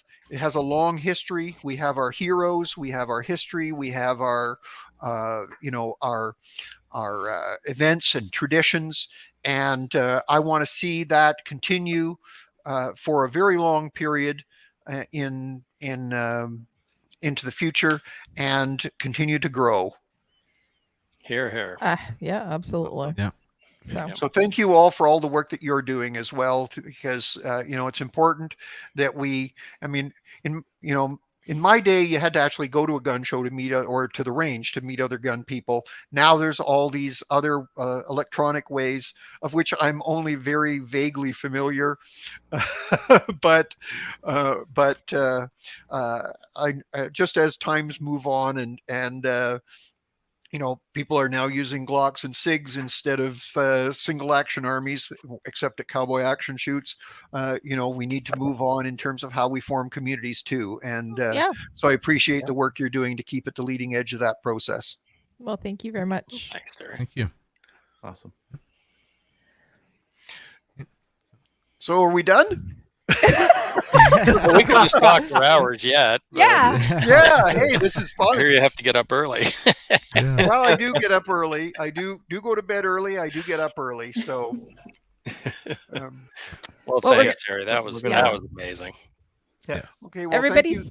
Oh, sorry. Go ahead. I just thank you. Oh, you're more than welcome. You're welcome to stick around. We're gonna actually talk to Jen a little bit and talk about the impacts of C21 right now on the industry itself. So Jen's with the CSAAA. So we're gonna do that. Jen, you all ready? I am. What an act to follow. Oh my goodness. Big Nambu shoes. Holy, no kidding. I'm serious. Yes, I'm with CSAAA, the Canadian Sporting Arms and Ammunition Association. Yeah. What do you do for the folks? What is your organization for people who just don't know? Yeah. What do you do? Wow. Okay. So we are the organization that supports the industry. Basically every branch of the industry that has anything to do with hunting or firearms. I hope you guys can hear me okay. Yep. Perfect. Yes. Okay. Amazing. Sorry. Thank you.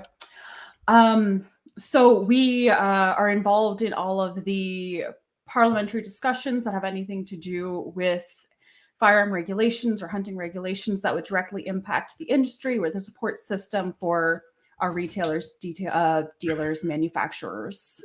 Yeah.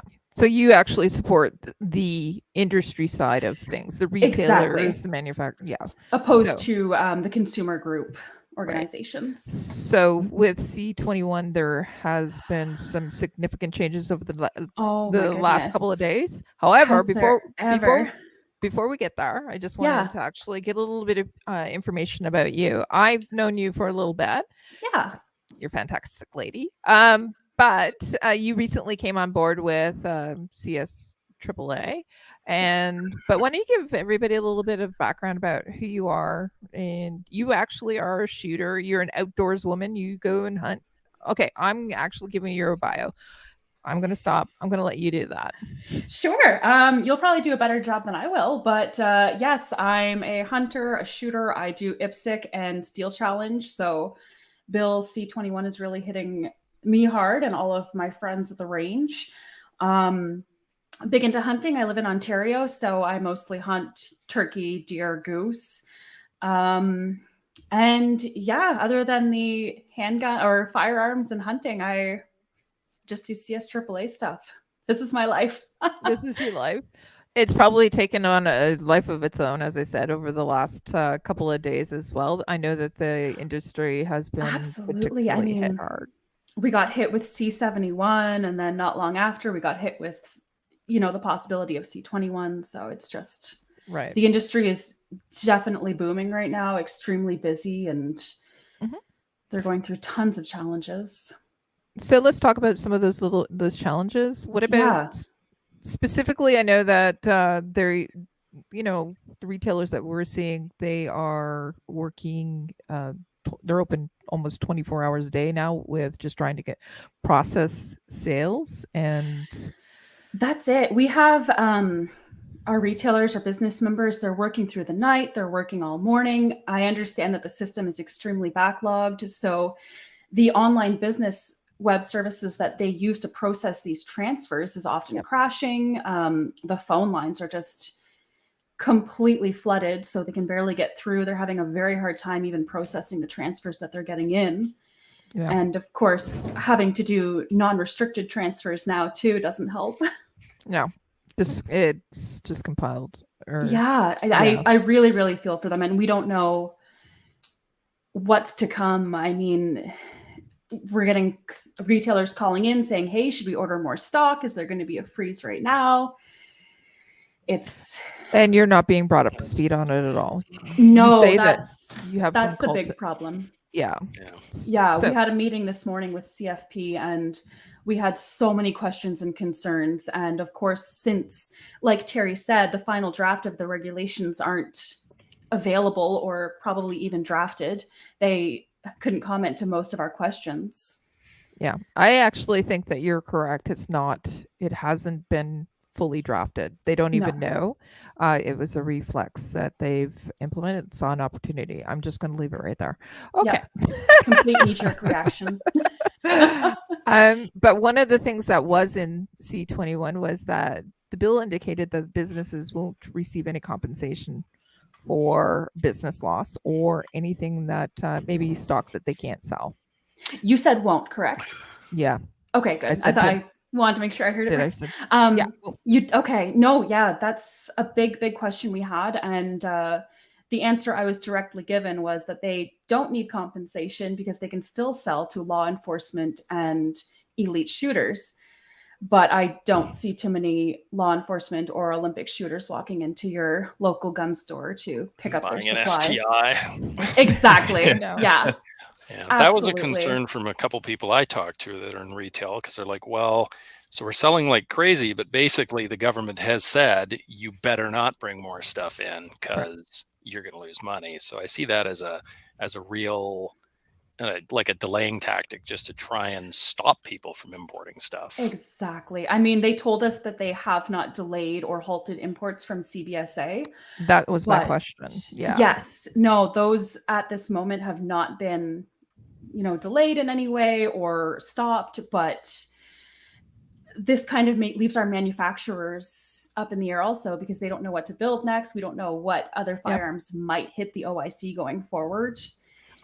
We weren't even given any sort of a hint as to what the list might look like to tell our manufacturers, hey, don't make this, do make this.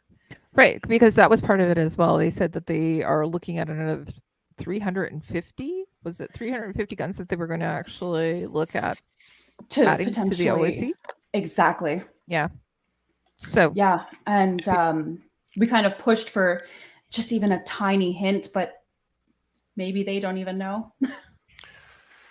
Okay. Well, it won't make as good if they give you guys a hint. It won't be as good when Justin gets to stand up there and go, "We are keeping you safe from increasing assault weapons." Of course, like William Shatner. We are pushing to make sure that we're involved in every possible conversation because this is just going to be detrimental to so many aspects of the industry. Yeah. Well, why don't we talk about that a little bit? So financially, the retailers that I know of, and also the manufacturers, by the way, have said that based on what they've seen, they will never recover from it financially. That it will bankrupt them essentially. I can definitely understand that. I mean, I think in 2021 there was something like $36 million worth of handguns imported into Canada. Mhm. And to put that into comparison, I guess there was like 48 million dollars worth of shotgun imports. So that's a huge portion of their inventory, a huge portion of their income. Like this is their livelihood that's at stake. And the magazine capacity restrictions are another thing that's extremely concerning because, Yeah.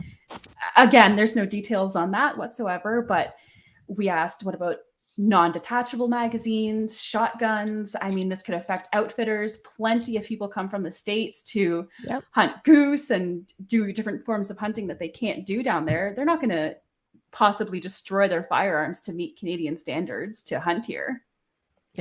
Absolutely. Those were some of the questions that we had previously in the chat as well. No, sorry. I figured a lot of it was already maybe answered or Oh no, no. But the reality is, from your perspective, this is all about the business side of thing. We have people in Canada that their livelihood is outfitting, spring bear hunts or going up into the hunting elk or whatever it is. So these people, they're wondering if they're actually going to be able to have a livelihood. Exactly. Absolutely. I mean, this is, like you said, their livelihood. This is their job. What are they going to do after this? And right now, what we have for answers is we don't Nothing. know. Yeah.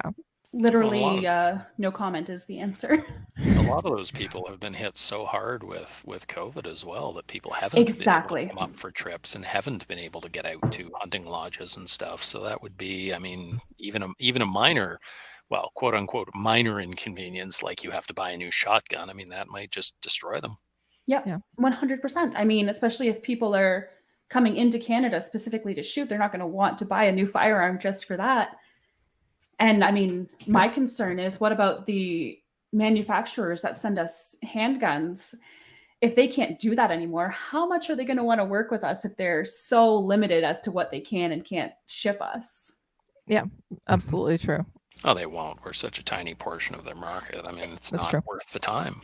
Exactly. It's the unfortunate truth. What about, do you hear grumblings from people, especially manufacturers, about their viability here in Canada? They're just going to pack up and head down south? We haven't heard anything yet. Unfortunately. Yeah, exactly. No, we haven't heard anything yet. I was talking with someone who was thinking about moving down. They are. It's just, well, I mean, it makes sense. Like, yeah, it's hard to things go. Business needs consistent rules in order to thrive, so that they know what's happening, they know what they can plan for. And when the rules consistently change, it's like you can't invest in an environment like that. And we're seeing that with these rules right now, right? Exactly. Look what happened with BCL. I mean, BCL stopped servicing the Canadian market for semi-auto rifles because why would they? And you look at who the heck was it? There was a couple companies that actually moved to the States already. They just said screw it and left. Or Matador. Yeah, Matador is a big one. Down. Yeah. Gray Birch was talking about it. And well, look at Maccabi. I mean, Maccabi, their entire business is building SLRs, and then the government just says, not an AR. Oh, wait, it is an AR. You're out of business. Mm-hmm. Like they spent millions of dollars developing that rifle, and all of a sudden, nope, you're out of luck. Yep. Or Alberta Tactical. How much money did they spend developing the modern sporter? And oh, well, yep, you're out of luck. Exactly. So again, you're talking about, you've had a conference call, well, a meeting this morning. Yeah. And there was no feedback. There was no, we'll catch up later. It's kind of no comment. A lot of it was yeah. Yeah, I mean, we had so many, not solutions, but I guess suggestions that we proposed, and we were basically told, you know what, write it up in a letter, send it to us, and we'll look it over. So we're pushing really hard because CSAAA needs to do, something big. This is our industry, and it's it's in big trouble right now. Gun ranges, I mean, they're going to be in. When any of us go to the gun range, how often do we see rifles? It's almost always handguns that we see, at least Yeah. at the ones I go to, anyways. So, How big of an impact will that have on you? As you said, going to the gun range, you have people that are shooting pistols typically, but there are rifles there too. yeah, But absolutely. how big of does the government know is exactly how much money the competitive shooting sports bring in, like the taxes, the range fees, everything like that? How it Everything. actually No, and do how they even much? care though? Because I like, know. just That's the billions thing. of dollars. Who cares? Yeah. I mean, before I was with CSAAA in 2019, they did an economic impact report that showed that there's an unreal amount of money being spent by the firearm community on hunting and sports shooting. And I believe that that was presented to the government. But of course, I don't think that they took that Fell into on deaf ears. consideration. Exactly. Yeah. Yeah. Is it possible to actually challenge that? And the reason that I say that is because of the loss of income and the loss of a livelihood. Do you know? We have been sort of not openly discussing it, I guess. Just thinking about what we can do in general. So of course, challenging it came across the table. Until we have full details on what these regulations will actually be, we're not sure. But of course, if it goes through, there's a huge loss of income. Like businesses will be shut down. So I imagine that there's good grounds to stand on for some legal challenges. Yeah, well, we've already seen that with the OIC that's currently in place. Exactly. So it's currently being challenged. There was a question in the chat, and it was about reversing. Is it possible? Do you think that just like to reverse the with the AR-15s, will we be able to do it with this one as well? What are your sure thoughts, or maybe even Terry can comment on that as well? Yeah, I mean, I think Terry would be much better to. I, of course, don't know about that one, about it being reversed if it is put in place. So, if you're asking me if we can reverse a law, well, we had a long gun registry and we got rid of it. That's true. In most of Canada anyway. So anything is possible. My earlier comment was not a flippant one. It wasn't anything that's actually anti-government, but about legislatures, because the legislature can decide anything, right? They could decide tomorrow that everything is fine. One of the things that is it's sometimes helpful and sometimes worrying is that in a system like ours, if there's a majority government, that majority government can do just about anything. Yeah. And right Yeah, now I we mean- don't. Right now we don't have a majority government, although we have a coalition. No. So, Yes, but what I was getting at is that if we have a change of government, then Yes. anything is possible. Yes. Do I think this government will reverse itself? I don't think so. No. I don't Okay. imagine so. At most, I think of some of these measures, if something happened, they might put it on the back burner. If something else came up that they had to focus on. Come on, Russia invasion. Well, let's hope not. So, However, I do speak Russian, so do you? Yeah. Oh, perfect. Dang. Oh, wow. I studied You'll be the I studied in the Soviet Union back in 78, 79. Oh, you must be on their list too. Note to all of our Soviet collaborators, you have a CFO possibility in Alberta once you invade. So Yeah. just pointing that out. All right. I did ask you privately when somebody was asking about the impacts on the airsoft, and also, so you do have a little insight on that, specifically from the retailers and the manufacturers and the people that are importing this. How devastating is it going to be for them? Oh, yeah. This would be, I mean, right now, sorry, I'm trying to make sure I believe it's CSSA that sets the regulations for what would be deemed a replica airsoft firearm. So, and it's anything that has the likeness or might somewhat replicate a firearm. I mean, that's our break action pellet gun. Like, so yeah, I mean, this is a huge branch of any sport. There's retailers that are specifically set up for air guns. So I mean, that's their entire business. Yeah. Yeah. Like, we were proposed maybe in the States, I believe it's regulation that they have orange tips so that they can easily identify them from real firearms. But of course, we had Donna Langman on from Wasaga Beach Paintball a while ago, and she was talking about that. And a good, all their business is paintball, but they also do airsoft rentals, airsoft sales, airsoft days. And I mean, if they're not allowing the import, that sport will just die. And it's unfortunate because those sports are really taking off right now. Yeah. I mean, it's just like our IPSC and our IDPA, all of the, or 3-gun, any of the firearms that require any of these handguns or firearms that are possibly going to be banned. Like, the sport's just going to die off. Mm-hmm. Yeah. Nobody can get into it. Nobody can get into it, but those that are actually participating in it. So one of the things in the bill was saying basically that, so people, if they already own that firearm, they'll be able to use it. They won't be able to they won't be able to transfer it to another family member or whatever. Yeah. But what about those parts, those things? What happens if it breaks? What happens? So, and from the industry side of things too, like, you're going to need to have things like more mags. You're going to have and you're going to have all the accoutrements to go with your nice new fancy new pistol that you just bought on Monday night. So exactly. I mean, as far as sports shooting goes, like, if I need a new slide for my CZ or a new magazine, how am I going to get that? I mean, I don't imagine retailers are going to be stocking that if they're not selling new handguns. They're not going to sell as many accessories. So optics, shooting belts, any sort of sporting accessory or firearm accessory. And what about the people that are importing it or distributing or sending it to us? So are they willing to work with Canada, basically? Or are they just going to? We're not sure yet, but if there's much less stock being ordered, it's hard to say how much they're going to want to. Exactly. The price is going to go up big time. And how much are they going to want to work with us if we're just ordering very limited stock? Right.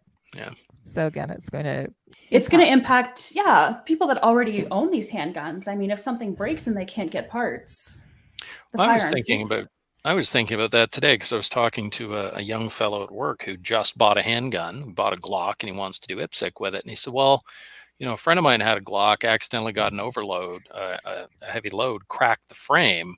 What do I do if that happens to me? And I said, well, buy a half dozen Glocks, I guess, because if something happens to your competition pistol, you're hosed. You're out of the game for good if you can't get new pistols. If YouTube's any indication, hot glue will fix everything. Oh, I will definitely hot glue my pistol. You need to make one of those DIY crafts, hot glue on your Glock frame, and alien tape. Oh, that's our solution, man. There you go. I'll never order a new part again. I'll just get some glue sticks. Yeah, a little glue stick on the firing pin. You're good to go. Apparently. Gorilla Glue. It's fantastic. Yes, absolutely. So what are your thoughts? What do you think? Like, I think shows these. That's another thing. I mean, the gun shows. People go to the gun shows to see the neat guns, the cool guns, all of the guns that are being prohibited. Are manufacturers or retailers going to want to even show up to these gun shows if they can only bring a very, very limited amount of firearms that may or may not be sold, or people may or may not even attend these shows anymore if handguns and our ARs and whatnot aren't going to be present?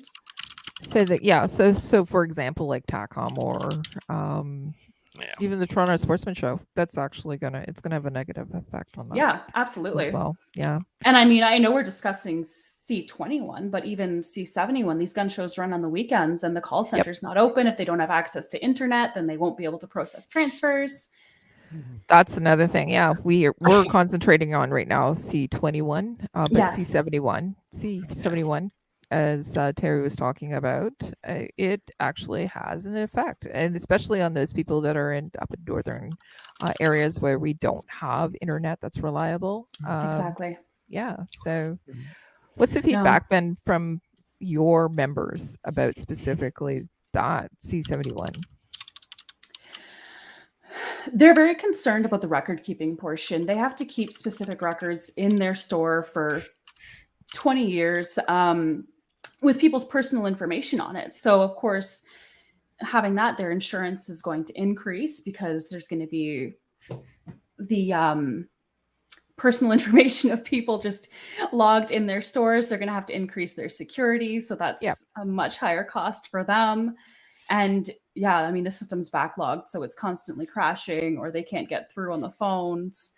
We did ask about if the CFOs will be given more funding because obviously they're bombarded with work right now between C21 and C71. We were told that they were given funding in January, but of course, this all came in May, so January was a long time ago.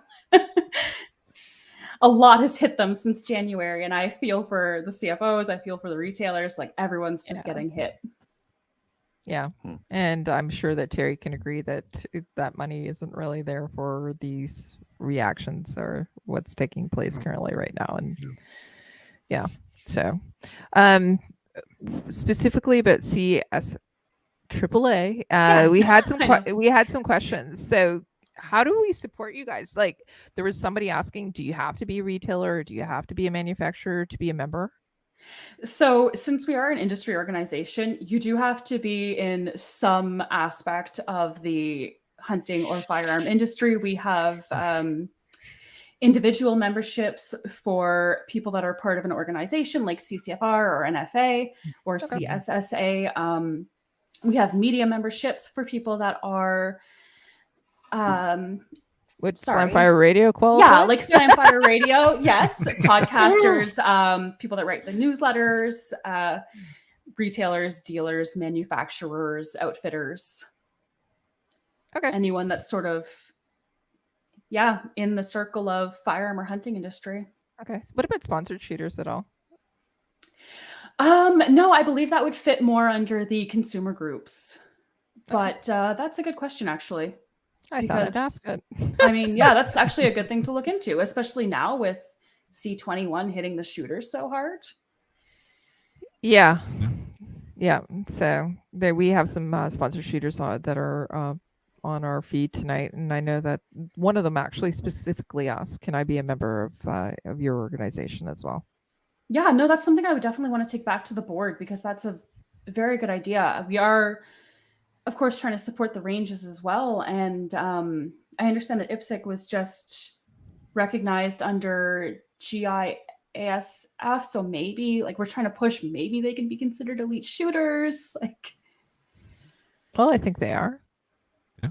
I mean, hey, if Adriel could be considered an Olympic shooter and Dremel tool guy, then IPSC should be actually easily attainable. Yeah. I agree. I mean, right now they're saying only Olympic and Paralympic, but so they know.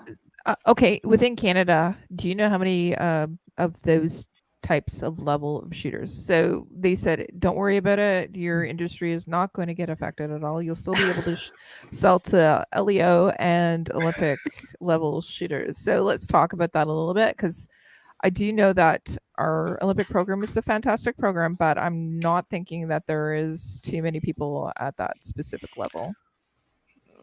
No, absolutely. I mean, I'm assuming most of them are under the at least IPSC black badge level. I'm just trying to find. So you're asking how many sports shooters? Yeah, basically would be able to qualify. So at an Olympic level, international level, our community is not that big. No, and I'm not sure, to be honest, how many shooters would. We don't deal much with actual shooters, unfortunately, yet. Okay. Like sports shooters. Right, but I think the reason why that I'm asking is because the questions that you're asking, the response is that don't worry about it, you'll be fine because you'll be able to sell to these athletes, and then you'll also be able to sell to LEO as well. Yeah, absolutely. And that's actually something that we haven't looked into is how many Olympic shooters are actually in Canada, because it's such a small portion of the funds that the industry would get. So, no, that's a good question. Basically. I thought I'd ask you something that Yeah. you can actually give back to them, saying, "Listen, it's not This that is many." such a small portion. Exactly. Yeah. Right. There's not many walking into your local gun store to buy a new pistol on the regular. Right. So, what about manufacturers themselves? I know that recently there was the Canadian military was they're going to be buying the Seiko there. What about Canadian manufacturers specifically that are designing rifles? Are they? How can they sell? How can they sell to those? They're okay. The reason why I'm asking the question is, one, they don't know what the bill is going to entail. Correct. Be added to the OIC from 2 years ago as well, right?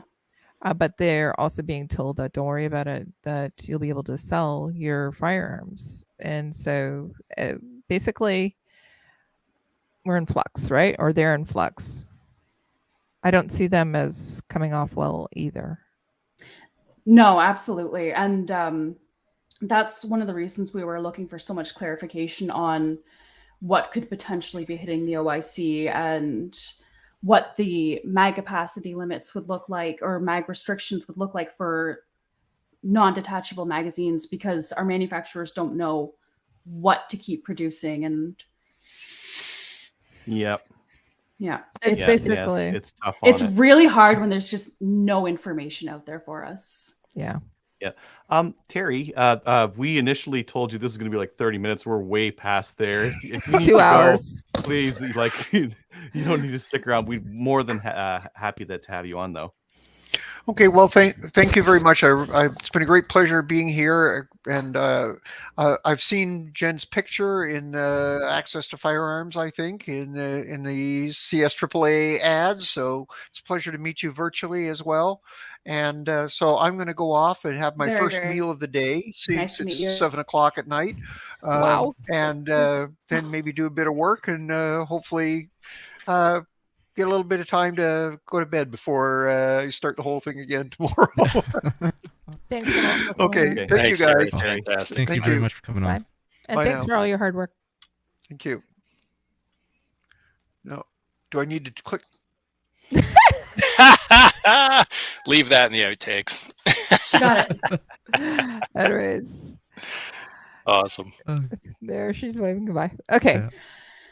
So overall, I wanted to have you on just because it seems like I do understand that we're not getting much I information. wish we had more information to offer. Exactly. I mean, we have members calling, and I wish they would give us just a little bit to help.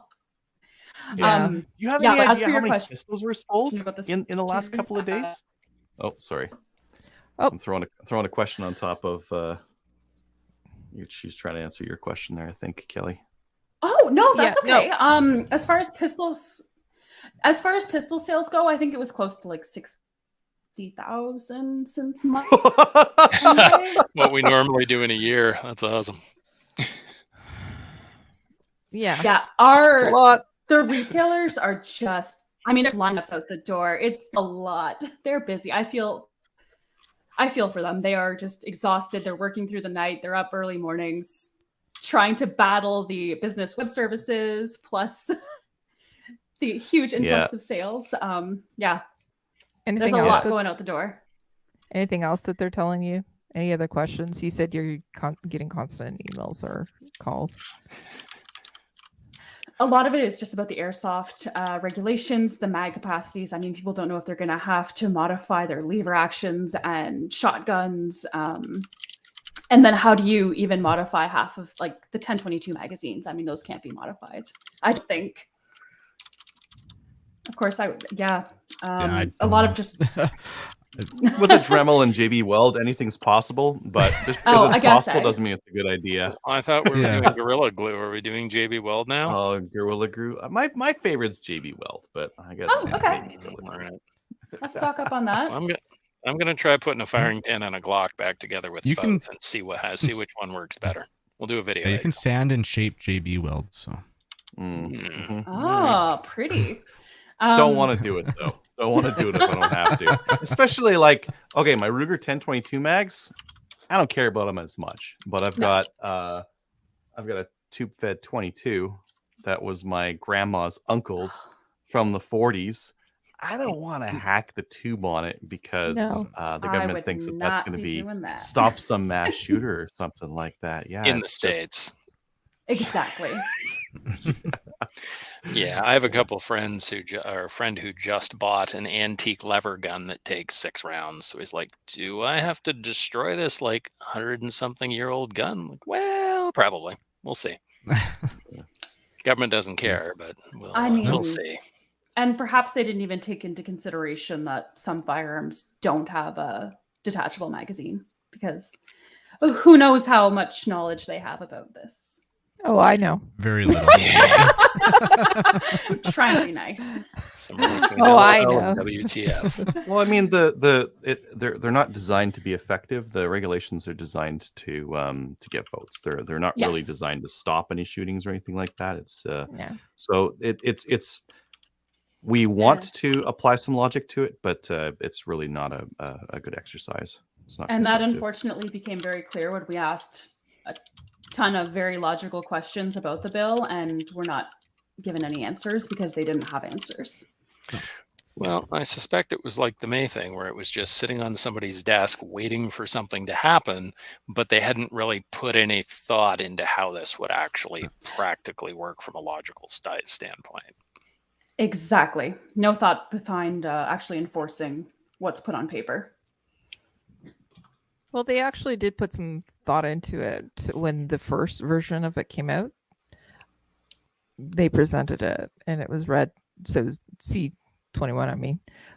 So it was read once, read twice, and then it started to go through the process, and they called the election. So it was defunct, but they revamped it, or so they brought it back, obviously, Yes. right? And they've been waiting. So during that time, they have been looking at other ways to actually, or other measures to implement as well. But I don't think that they got it right from the perspective of how are we going to do this, because it's it's a mess. Absolutely. Yeah. And I know you were asking about how many Olympic shooters there are. When we did run our economic impact report, there was 1.4 million sports shooters in Canada. I mean, that's not saying that they're Olympic shooters whatsoever, but I imagine that number has grown drastically since 2019. I know a lot of people got into sports shooting during COVID. That's a lot of people that are affected by this. And that's a lot of retailers and manufacturers and dealers and gun ranges losing money once these people can't go and compete. Yeah, exactly. Yep. We do have a question from Russ. He's wondering what about those firearms that are under warranty and it breaks? What are we supposed to do with them? Tough luck. No import export. As far as I know. For the handguns? There's no import export. How do you? Because we don't have any locally made handguns in Canada. They're all imported. Yeah. Yeah, so how would the retailer get another one in for warranty? Now, More stuff they haven't thought about. Oh, It was- they don't care.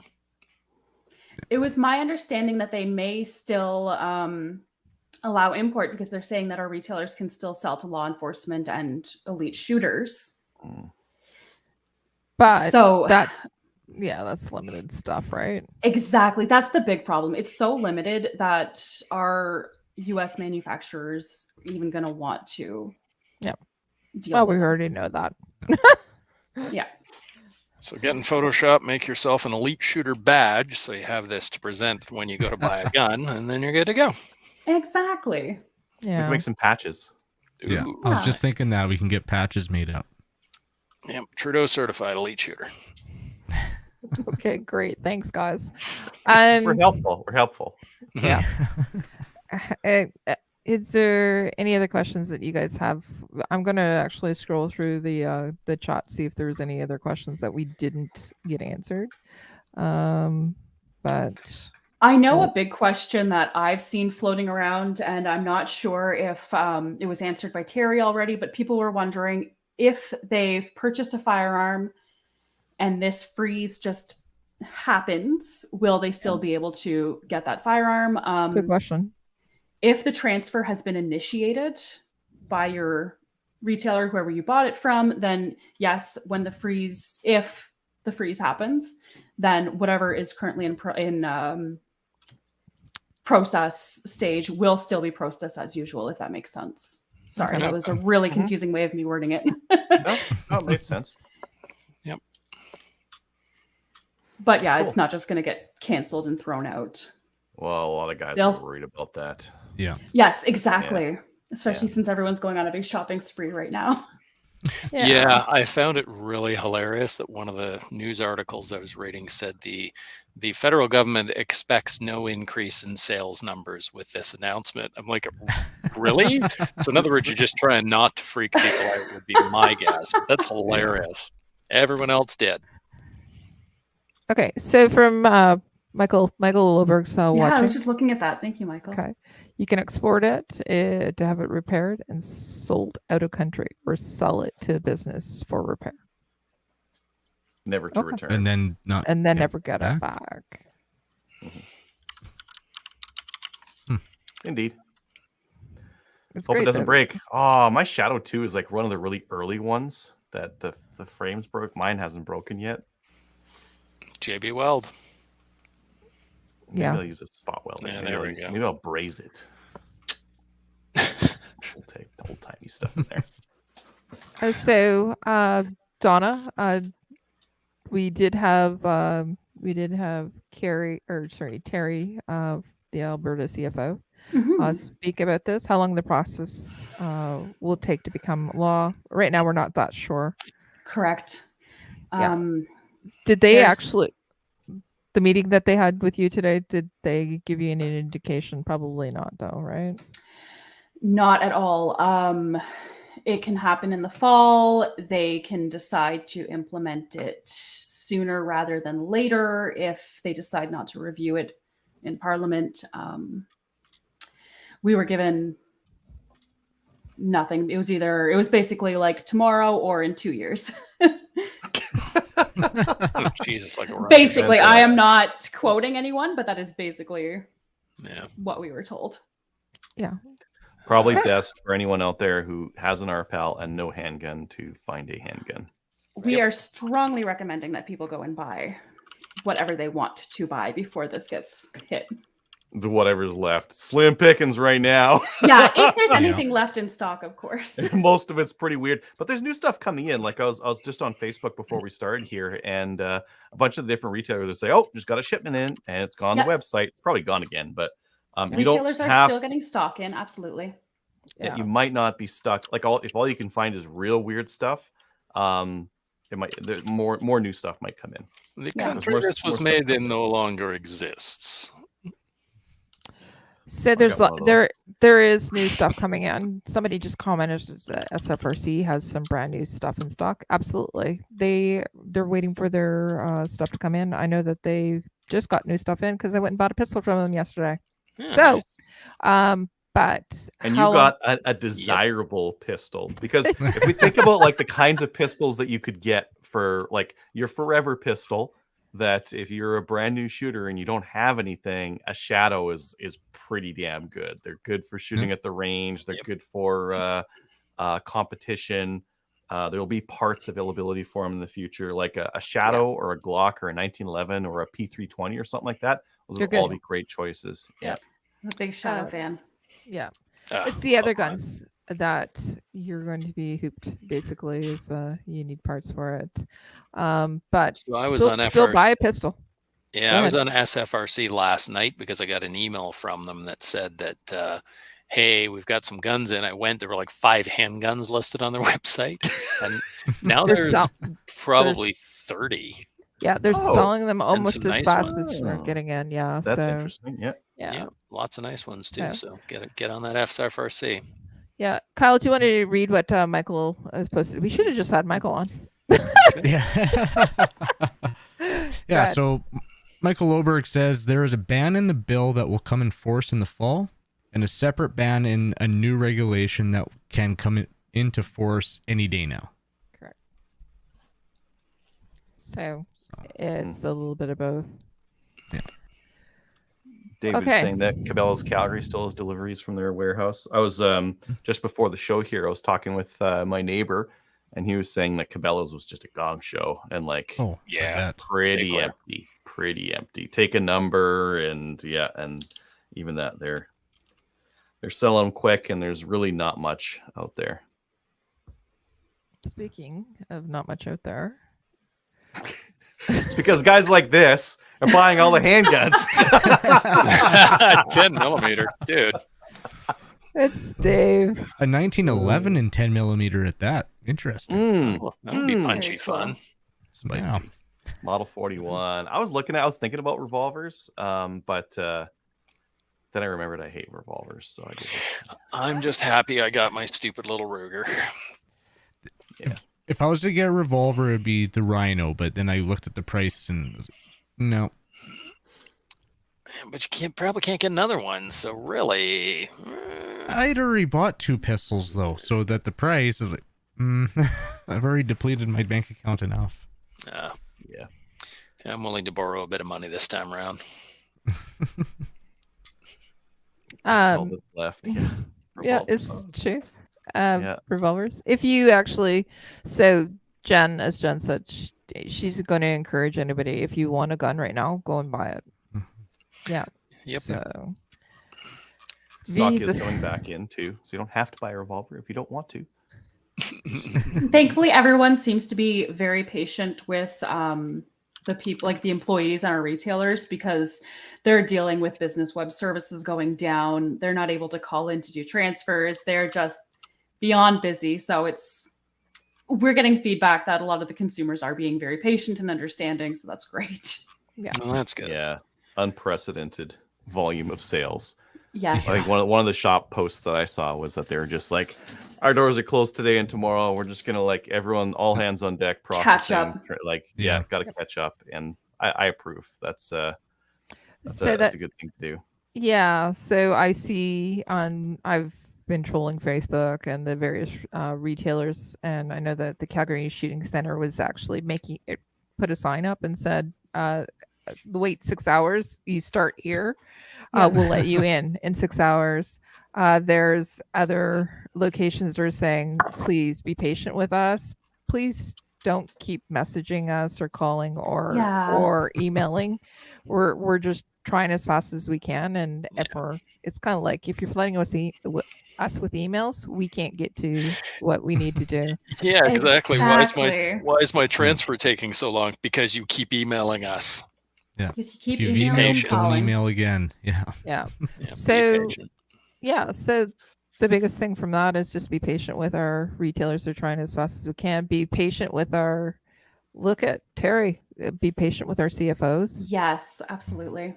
I'm trying. They've kind of been thrown into this mess also. Yeah. Sean, if you want a Wrangler, the Wranglers are out there. I did see like there's a Yeah, pile there of are. them in there, so you can find a Wrangler. If you want to find a Shadow 1 or 2, it's not looking good. If you want to find a Wrangler, they're out there. Yeah. There's a couple shadows that just went up on CGN, but they're like 1900. But on CGN, you gotta call in. Yeah, now you're And calling in. good luck. Yeah. Good luck calling in right now. So that's the other thing too. People don't be checking your prices as well. I've seen that too. So yeah. I'm gonna wait a And- week, and then I'm gonna sell the crap that I don't want for way more than it's worth. It's true. Ooh. Some people don't like that. Some people don't like that capitalist, like buy low, sell high kind of a thing. But that's what I'm all about. Yep. Gotta survive. Anyways. Yep. We can also take up as somebody's taking up stock in fishing finding things for other people. Oh, Mike. Ooh. Message Mike. If you want something, he's willing to actually look it up for you. So far, it's 15 for 15. I was Sweet. I was helping some new RPAL owners find some guns. Yeah. I was Yeah. fielding some like last minute, like I gotta get something now. What should I get? I don't know what I need, and I helped them find some good deals. And yeah, I saw that big post you put up on Facebook with here's all the stores that have everything available. I'm like, wow, good way to go, Adriel. well, not everything, but like I was trying to, if I was shopping, what would I want and what's still available right now? And I was just trying to post that because like I'd get another question. The guy wants, where can I find a Glock 48? Well, I don't know. Let me just look at what all the shops have. Now that list is entirely out of date. But Yeah. It's out of Yeah. date probably half an hour after you posted it. Yeah, 5 minutes later, it's no longer valid. yeah. So I do know that CSAAA has something exciting happening on this weekend. What's going on? Well, actually, it's just myself that is hosting the National Is Range it? Day. Yes. I thought it was CSAAA. I know. No, it's just me. Yeah, I'm hosting National Range Day at my local range. It started as I was just going to register a few members of the community to come in, try a few guns. I had 40 spots open. We were going to do, 10 shooters per segment. And I got so much interest that I thought, holy, I have to do an open house. So we're doing a big open house at our range, and it's going to be Cool. super fun. We're going to have our Cowboy Action team out there demonstrating what they do, That's our cool. IPSC and Steel challenge team showing what they do. I'm going to have a lot of educational pamphlets and posters. CUSF is setting up a booth to give more information. Yep. Yeah, it's going to be awesome. I'm very excited. Excellent. I think this is going to be great. And after C21, I think our industry and community needs this more than anything. Yeah, I good agree. timing. Yeah, That's absolutely. So your local club is the Cornwall Pistol Revolver Club. Cornwall Or Handgun Club. handgun. Yeah. Handgun Club. Yes. Yeah. Yes, is- People that's need the to one. pre-register. Do they just roll in? What's the scoop? I have registration open just so I can get a general idea of how many people are going to be attending, so I can have enough because we're doing a barbecue and stuff. So it's a free event. Just show up and have fun. I just want to make sure we have enough supplies and hands on deck. Right now we have about 140 people registered, but I have told people like, Wow. I know, Nice. I know. Wow. I hope you have a lot of help. That's a Yes. big event. Yeah. Our range, just like every other range, is absolutely amazing. So I have Yep. no shortage of volunteers. But yeah, if people just want to roll in, if they don't want to register, they can just pop in. It's not a big deal. And yeah, that's running from 10 to 3 on Saturday. And I think you guys are probably all doing something for National Range Day also. Yep. Mhm. Yeah. Well, Sweet. yeah. So I'm going to be at EOC, which is in Ottawa. We're going to be doing Yes. the big one there. So There's a I'm bouncy excited. castle and everything, right? Ooh. Yeah, it's literally a circus. Sounds very To exciting. pre-register Yeah. for that, Kelly? How do people learn No, people No? don't need to pre-register. People can just roll straight in. more? All right.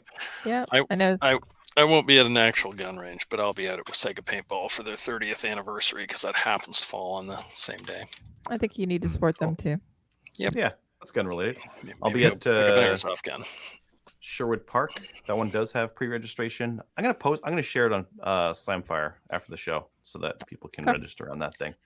So one of All that kind of So one of the things that people should do is actually, if you are hosting a June 4th event, share it everywhere. Send it to us. We'll share it out on Slamfire personal pages as well. So send us that stuff over, Jen, and we'll actually share it for you too. Thank you. That's amazing. Yeah, I don't think people understand how much promoting the event on social media actually helps. I mean, that's kind of been the main traffic source for me. And I think we need to make this really, really big this year. Yeah. Yeah. First year, Bill C-21 hits us. We need to go all out. Yeah. We all need a little hope. Little Yeah. hope and good public information. Hey, question for you for the range days, and from what you've heard, not just for your range but other ranges, have you had media interest in it, like local papers or anything? Yeah, actually, I'm in a very small rural community, so our local papers aren't, super well known by anyone that's not in this community. But yeah, there are a few local newspapers that want to go to EOSC. They're going to come to the Cornwall Handgun Club. There's been quite a bit of interest, which I'm kind of surprised about and happy about. Nice. I reached out to quite a few of our local newspapers, and they said that they've got National Range Day marked on their calendar and a few places to check out. So that's really exciting. It's not And my I know- announcement to make, but I think we're going to have a TV station at ours at Sherwood Park, Oh, that would be really cool. which would be neat. Awesome. Yeah. Nice. Yeah, I mean, regardless, I think I'm just going to do a write-up and take a ton of pictures and just send it out to anyone that wants to post it, because I kind of want the right story out there and a good story. Yeah, Yeah. absolutely. Yeah, share it out. Share it Yeah. out. Yeah. If we can get lots of coverage of this, it looks normal and it's just something that That's happens. the main thing. I People mean, I doing want people stuff. to see we're just normal people. We're not not crazy. We're good. No, people. and that's always been one of Yeah. our big challenges, is that we've hidden for so long that so many people they think they don't know anyone who owns guns. And Exactly. I know there's so many people, when you start talking to people, I notice that at work, I'll just be talking to people and the guy's like, oh yeah, I bought a Glock last week, or oh yeah, I hunt, or I shoot skeet, or whatever. But a lot of people don't tell other people what they do. So yeah, you should. Sorry, Yeah. I had to put it up. I didn't want to say. I didn't think that was contested. I thought that was pretty obvious. For our audio listeners, Doug Ford just got reelected. Yeah. But I think that was pretty much a Thanks, Shane. Lex Okay. Luthor was defeated. It's terrible. Anyways, you know what? This means that Ontario has a little good news. We had some other great news on tonight. We had Terry, who's supporting Alberta. We have Jen, that's supporting our retailers and our manufacturers here in Canada. We have June industry. 4th happening, where we're having a National Range Day. And it actually is looking good. I can go to sleep tonight. Good to have good news, eh? It's not all doom and gloom.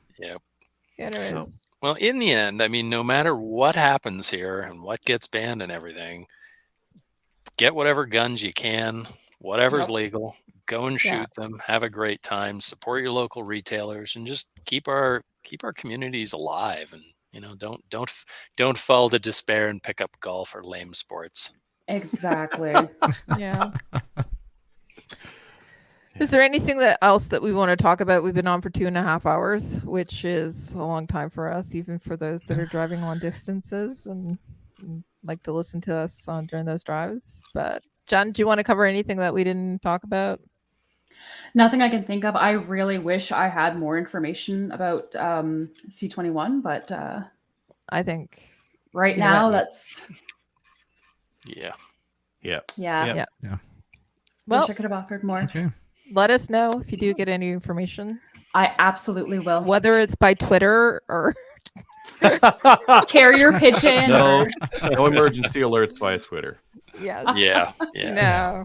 But let us know, and we'd love to have you on again once we actually do know more about C21, and then also yes. the impacts on those gun shows and the different things as well. If that's going to, Yeah, I want to get actual. I have been reaching out to a lot of our manufacturers, dealers, all of our members, because I want to see exactly how it's impacting them.